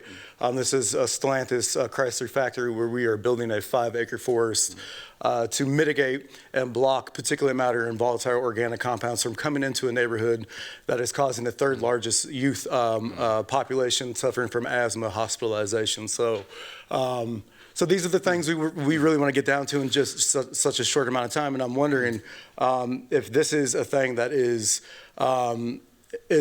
approachable in Minneapolis versus Philly or Baltimore or New York City. So we ask ourselves who gets to shape our cities and how and why, and who gets to shape our spaces. The building that you saw was designed by a black architect and a black architect firm, James Garrett Jr. at Formula Architects, and it opened last year. It started from an $8 million project, and it turned into a $14 million project over the time of George Floyd. We opened it last year, and within a month of it opening, we get a letter in the mail that says, hey, we're the county and we're the transit, and this is going to be eminent domain. We're going to do a blue line rapid transit down Broadway, and your buildings are going to go. Brand new building, brand new skate park. 30 years we've been around. And so that's something that we had to sit with, and what do we do at that point? And so we're asking ourselves, who are the gatekeepers of these spaces, and who makes those decisions?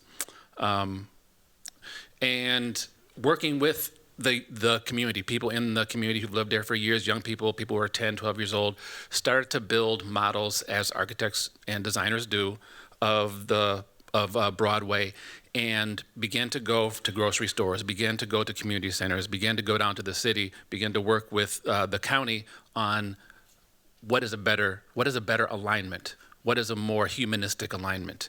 And over a year and a half, we were able to get a realignment of that space that just wasn't going to displace Juxta, but it was going to displace a double-digit black ownership of buildings that took a long time for people to go ahead and get. And so those are some questions that we wanted to be able to kind of bounce off each other as far as who is gatekeeping the spaces and opportunity and resources, and then who gets to shape those things. And a lot of this, we're trying to set up the round table too, so we can have some more open discourse and dialogue, because there's individuals that I know and I've practiced with before. I saw Monica walk in. I don't know if she's still here. We have these conversations constantly of how we can move around in these ways, but then identify spaces where we can actually own assets and land without eminent domain, and how we break down these tactics of continued oppression. So I'm trying to think. Oh yeah, these are a couple of images. So a lot of these individuals I know in Minneapolis. And these are a lot of the people I've been blessed to work in and around. And how do we bring individuals? We've had this conversation recently as well. Fellowships, awards. How do we bring individuals into the fold? Post-uprisings to continue this work? And is it a situation where you feel like in general, at your stage of your practice, that there is support? Or do you feel 4 years on almost that is also disappearing in terms of the awards and the fellowships? Like, the Loeb Fellowship is, there's few of those. Is that something that's continued for you? Because I can speak on it after you can. Yeah, so very juxta-specific. Our capital campaign was stalled at a certain point, 2018, 2019, 2020 hit, and the amount of national, if not international, love that poured in and support through resources when our capital campaign went from 8 million and it jumped to 14 million, and we completed that capital campaign in the George Floyd time. After the George Floyd time, now we have this whole campus. The pullback nationally of resources it seems very intentional. Like, okay, now we've done our part, and on some level, I want to connect it to the Loeb, because I feel that's what Mr. Loeb was seeing and feeling in 67, 68, 69, and wanted to make a difference and got the Loeb started because the cities were being so.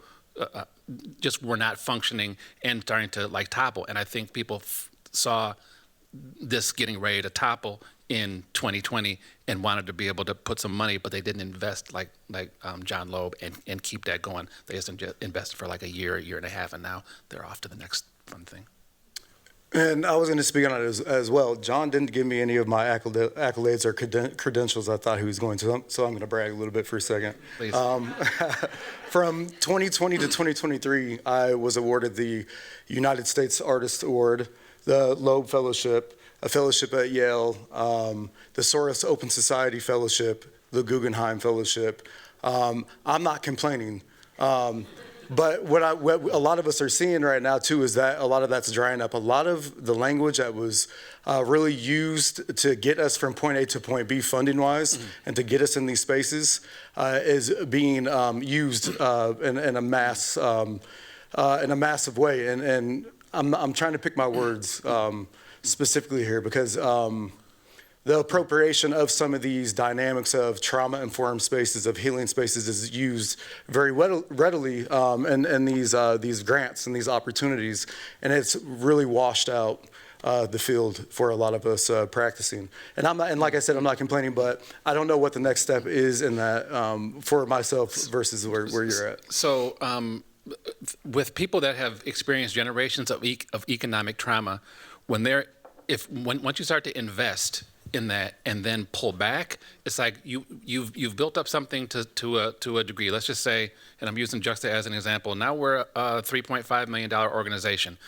What does that mean and why does that matter? Well, because we've been around for 30 years, and if you look at 30-year-old organizations, 30-plus-year-old organizations that are above 3.5 million, now Juxta's in the ballpark or in the family or in the relationship of Penumbra Theater, Alvin Ailey, Apollo Theater, institutions that are at that level, and then to de-invest in those or just ignore those, there's probably about 25 arts organizations founded by Black people and above 3.5 million. Like those are like, you don't want to de-invest at this point. You want to double down, and we're seeing a lot of disinvestment. Thank you for that. Yeah, and then.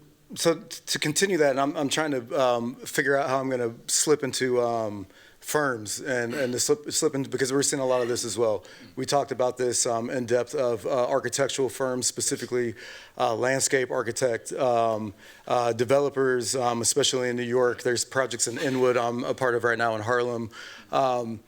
How do we get to these spaces collectively without being extracted by these firms that are utilizing us as check marks, but we aren't allowed to really push into these firms and design and build our teams out? That's a challenge that me and you have been talking about at length. So this connects to John in a little bit, and as far as like pro bono services as well too.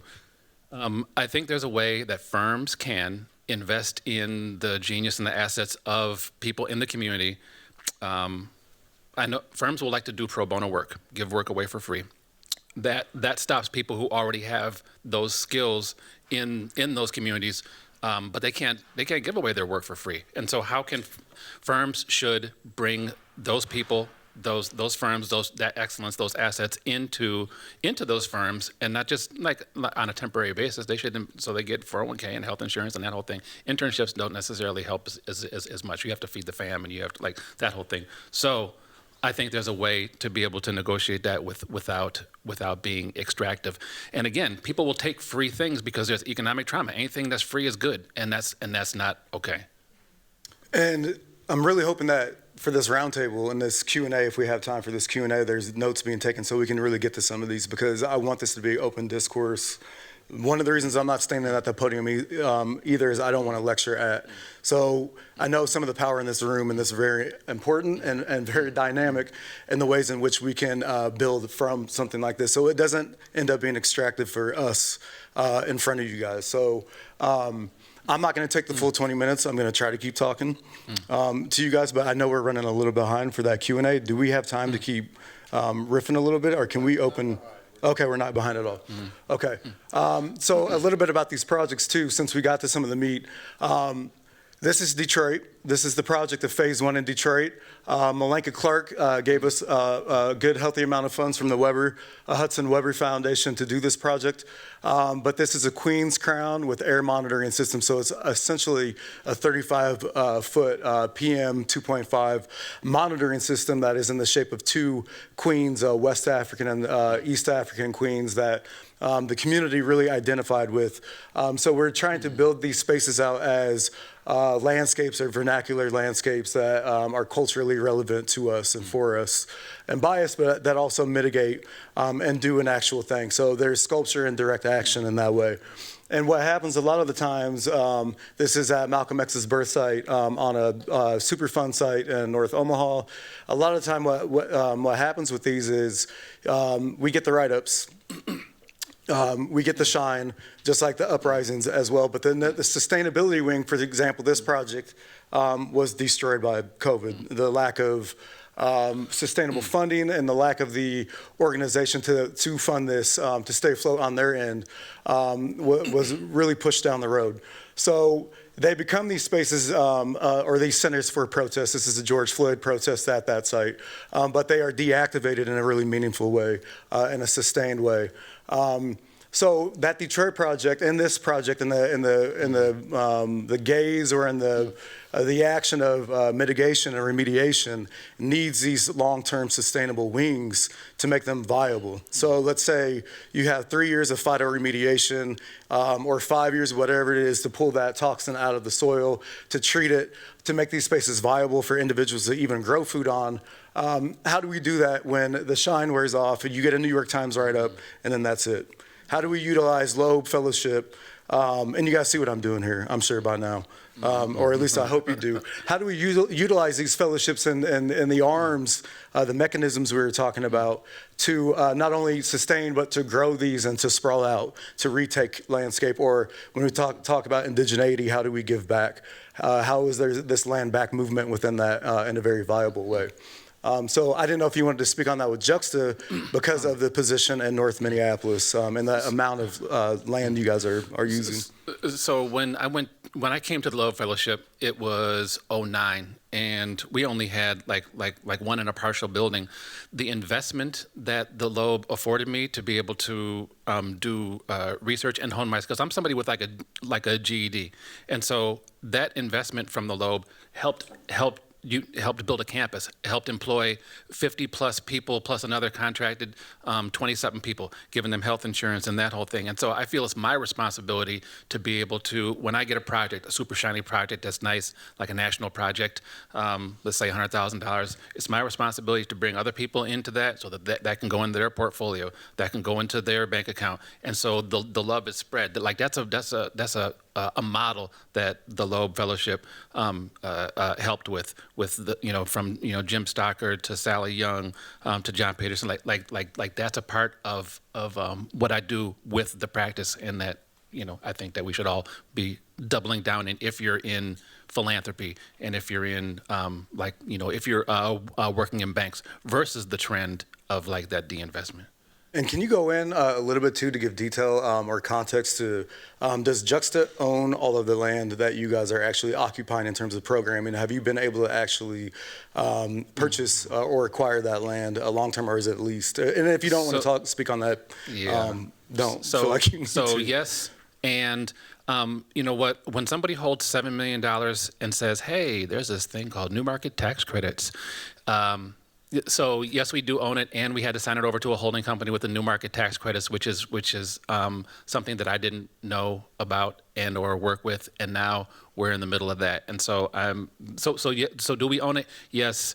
And once that's forgiven, then we'll be be all good. And if you haven't been to Minneapolis, it's like a whole campus of buildings with like a residency program and an archive and like a state-of-the-art building that's helping not just North Minneapolis but Minnesota as like a whole. So yes, we do. Okay, thank you for speaking on that. And then and to double down on that, Monica knows this very well. We are really trying to push these spaces into the hands of Black and Brown folks collectively, Black and Indigenous and Latinx collaborators, and the majority of these projects, success rate-wise, that are owned by and for the neighborhoods and the communities that we are in are successful. The ones that aren't normally get developed. Somebody swoops in, they see this beautiful art piece or this beautiful art project in that area, and that value goes up and our project is gone. So you'll see this throughout this. I don't want to say which ones are and are not, but you see what we're trying to do. And the key right now is, I made a note of this, Cielo, you were speaking about? Cielo. Yeah. I even broke it down. I still couldn't do it. That space that was created, the expansion of space from that urban environment to that green space, and the activation of green space in that with, you know, trauma informed identification of what individuals need, gray zones versus that green space, and how food sovereignty is pushed into that, and land sovereignty as well. I took a couple photos of that immediately because that's what we're shooting for. It's just really difficult to do in the U.S., especially with eminent domain. And I hope that we can get into that at the roundtable. But all of these projects are extremely limited in scale because of the price of land. What is that? Okay. It's okay. And through that, I kind of feel like I want to end on that because I want us to leave it a little open for the Q&A so we can get into some of these issues a little bit more deeply. And if you want to end on anything, please feel free. Just that I had the privilege of going to Brazil a few times in the past couple of years and working with an organization that needed support with like theater and training and software called Galpão Aplazio out of Rio. And the goal for me was to be able to, you know, again, invest in the young people, show them how to monetize their practice, show them some skills.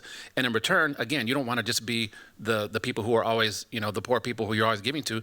We're trying to bring them up to Minneapolis because what they do really well is not just theater, they design and fabricate kiosks for Carnival. And so we need kiosks and mobile units in and around Minneapolis for people to be able to like, you know, buy and sell goods. And so we're going to bring them up. And so like that Skillshare. And so like the goal is to be able to replicate and invest on a global level the things that the Loeb invested in me here.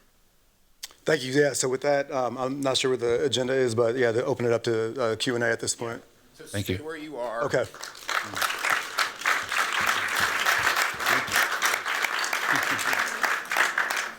We're going to pull some chairs up, and I'm going to ask the other presenters, storytellers, Should I give them the rest? to join. Yes, please. We're bringing libations out for you all as well. Wow, nice. It's the champagne of beers. Yeah, I'll scoot over. Jordan, do you want to talk about the significance of Miller High Life? Oh yeah, so we didn't want to keep it. We didn't want to go too on the nose with it. But growing up in the Midwest, I mean, I'm 3 generations in of grown men drinking 40s of Miller High Life on a stoop. We didn't want to do that today. We kept it a little small. But yeah, it's very culturally significant for me. I don't want to lump everybody into the same boat, but Nate, Roger can speak on that as well. Is Miller High Life a thing that you grew up with? Is what John's asking. Absolutely, yes. This is a cultural staple, for better or for worse. I feel like you can't.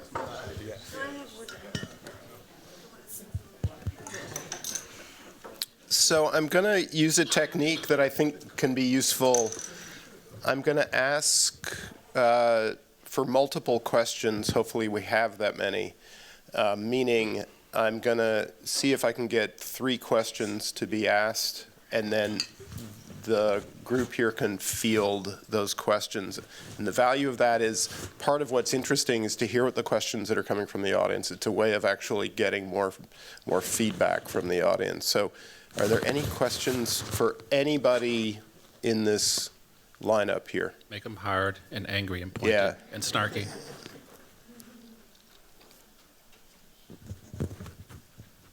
Mr. Stockard.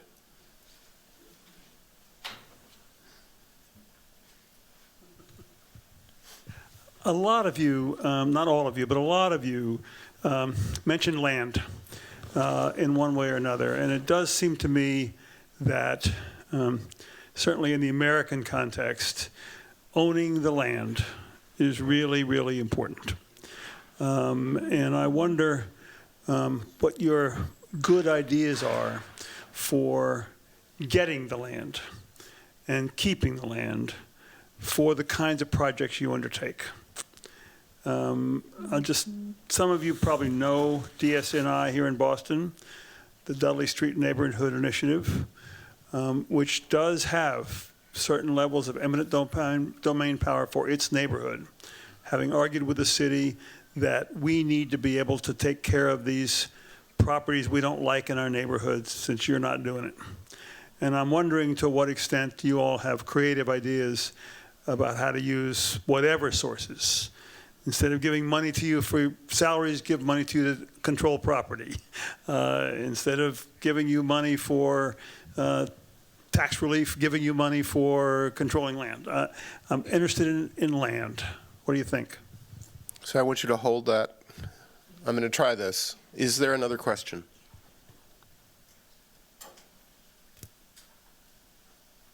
There's got to be more than one question. Monica, you texted me a question. Are you going to ask the question? John, call on somebody. Thank you. Thank you. How y'all doing? Thank you for your comments. So my question, and something I've been thinking about, is what pulls people to places, historic places during times of chaos, as in the summer of 2020. So I saw from some work that I'm doing is that people were going to Robert E. Lee memorials, just like they were trying to access Frederick Douglass, Harriet Tubman's home. So the question that I asked Jordan was around who chose Malcolm X's birthplace? How did they organize it? Why did they choose that? If you were privy to that information, so I was just curious about what gathers people and what are they looking for when they find themselves, in some way, searching for answers in our past by convening around these historic spaces. Yeah, because I can answer those two questions, and one also, the community already knows what they want and what they need because they've been living with it for generations. So that one question is you don't really have to go into a community and try to figure out what you're going to build there. The community is going to tell you, especially if you're spending the right amount of time in it. And to Monica's question, there's palpable places. We know where our ancestors, put foot to earth. And that generationally is extremely powerful, especially with the work that you're doing. We can go to a site, we know the history of it. We know the history of our people struggling on that land. That land holds trauma as much as individuals do, especially if it's toxic. So I think that answers itself in a lot of ways. So I'm going to take one more question, and there's a lovely lady in front here who has a question.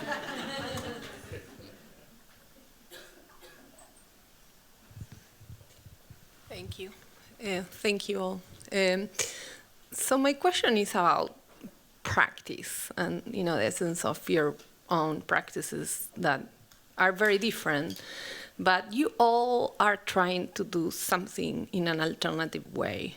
And it seems that it's hard, and many Loeb Fellows who come here, have this different perspective on how to practice architecture, commerce, art, foundation like research.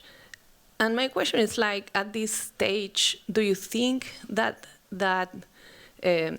hard essence is something that is by definition embedded in trying to do things differently, or as a university or as a community of practice should we try to think on how doing things alternatively could be more sustainable, even for human beings, who practice?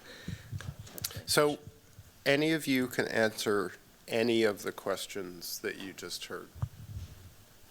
Please. Could I answer the two questions? Sure. Live it up. Related to land. When we work in general in Medellin and in some Latin American cities, always the people that live in places and in barrios with some complex situation. In Spanish, at least in Colombia, they use constantly the word territory, territorio. It means different in English, the scale, but territory is the place. Territorio is their own specific place where happens the life. And always in any process, but what kind of ownership? Because you could own the memory. You could own the legacy. And in those places, there are a lot of informal situations. And not the legal ownership that you know, but they have possessions for 30 years, 50 years, but always is fragile in the time, in some way. So I am not answering the question in relation with the formal ownership, but the base is the ownership, if I could say, formal and informal, but it's the base of everything. And so you could give more secure or more permanent help to those processes, and visibly. So this is really important. And Laura, in relation with alternative, I don't like to use the word. You use the word alternative or innovative or something. Yeah, I think the challenge is to have impact. It's not to be different. Is to look for an impact, and not the common, but it's very general. The ways and the processes that the government proceed, and some institutional not capacity and lack of continuity and so on force you to. And the challenge and the difficulty to connect with the history of the people's life in the territory, this gap is really difficult. So you have to develop alternative, not because are alternative strategies, you have to develop different processes. And has to be a lot with the scale. With the scale. If you have 1 million or something else, the question is how you spend this moment and this money, and how you look for not to be sure, but to have the hope to have more powerful, positive consequences of this investment. So, and I strongly believe in a more viral strategy, local strategy that could create different ecologies and replicability. And has to be with the scale. The small and medium scale processes are a lot more porous, has more capacity to engage different and diversity and so on. But I'm going to also talk about Laura's question. I've got really bad jet lag and I remember the question, so I think this is the time to jump in. Maybe I won't remember it in a minute.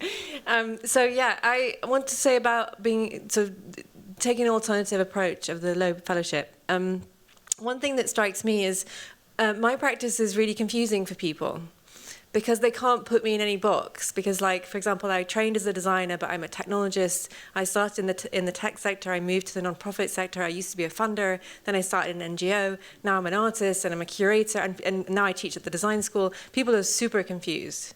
And it's because we tend to kind of go, this is their profession, this is what they do, this is what they talk about. And I'm not even a technologist because I mainly talk about politics, and so on. And it's really hard for people to figure that out. But I think we really need people who can step into all these domains, create spaces, listen to people, tell people what's going on and so on. And that's quite hard. And the fellowship, for me, I didn't talk much about the fellowship in my presentation because when I did my final talk here at that podium, it was really personal what I talked about then, so I didn't talk about that much today. But the fellowship gave me the opportunity as someone coming from a very specific stream of work, which was still, chaotic for most people, to add something even more, which was I spent the whole year just doing climate and environment stuff, which allowed me to push me in that direction. I remember the first meeting I had with John when he said, what do you want to do? And I gave him a list of all the things that I thought I should do. These were all the things I was like, I have to do this, this, and this next. And John encouraged me and just said, what do you want to do? And it was like nothing on the list. I was like, I want to go to the plants class. And he was like, go to the plants class. That's totally fine. This is your time here. And so for the 2 years since then, that's what I've been also keeping the confidence in myself to say it's okay to be really confusing for people and to work on things people don't expect you to do. And in doing so, the last part of what I want to say was the strange thing about the work I'm doing now is it's so difficult for people because it's not what everybody else is talking about. Everybody else is saying, if you want to talk about climate and technology, that's kind of complicated. If you want to talk about climate and AI, everybody goes, oh, it's that thing, which is like, it's going to solve all our problems. Or the only imagination they have about critique is, oh, it has a bad environmental footprint. But the fact that I want to talk about all the other issues, like the fact that this is sort of aggregating power amongst a small number of people, the fact that this is a very dangerous thing to be doing, is difficult for people. So I was going to finish off with, I guess I'd say, to be alternative and to be challenging for people before they've heard the story from someone else, you have to be very determined or just, foolish. Can I say something? And sometimes you don't have a choose on being alternative. You are alternative. If you are from a poor country and you don't have philanthropy and building a company is really expensive, the only way to make a project is by a cooperative. That is my case. That I'm not only having my story. I founded a studio that is space cooperative, Cooperativa Espacial, but was the only way we could make that happen. So sometimes you can choose to be alternative, and maybe you can choose because you don't have the market that will look at you and give you funds, but sometimes it's the shorter way or it's the only way. And I think that's the tricky and interesting process, that sometimes you can choose that, but sometimes it's the only way. And you have to invent the way. And I don't know, a lot of people are saying like that. So yeah. I'm sorry, Eric, you have something, Yeah, but then we're going to continue this next, and we do have to wrap up after you because we need to keep pace, but please go ahead. Yeah, just really quick, I just wanted to touch on both those questions. I mean, it's one thing I loved about the fellowship because we all do different things, so it's just like wonderful to see people who work in different genres of art or entrepreneurship. And, for me, I'm a small business advocate, so that's the approach that I've taken. And actually Maurice could speak to this probably a lot about the land issue. And we have thousands of empty lots in Chicago, thousands, right? Yeah, that are owned by the city. And they're very difficult to get. There's the red tape and bureaucracy that doesn't allow someone to take a city lot and activate it. So that's something that, Yes. Yes. Tried to make it easier. Yeah. I'm not. It's like 2,000 of them online. Yeah. Searchable. Yeah. So, I mean, at least in our city, there actually is land available on the south side. And kind of to your point, I mean, you said the work is easy, or how do you make it easier? I don't know. Well, we have to assume that the essence of the work, nature of the work, is always being in struggle, or whether as an institution should we finding ways of making it more sustainable. Yeah, I mean, that's a great point. Yeah, it's a great point. I'll leave it at that.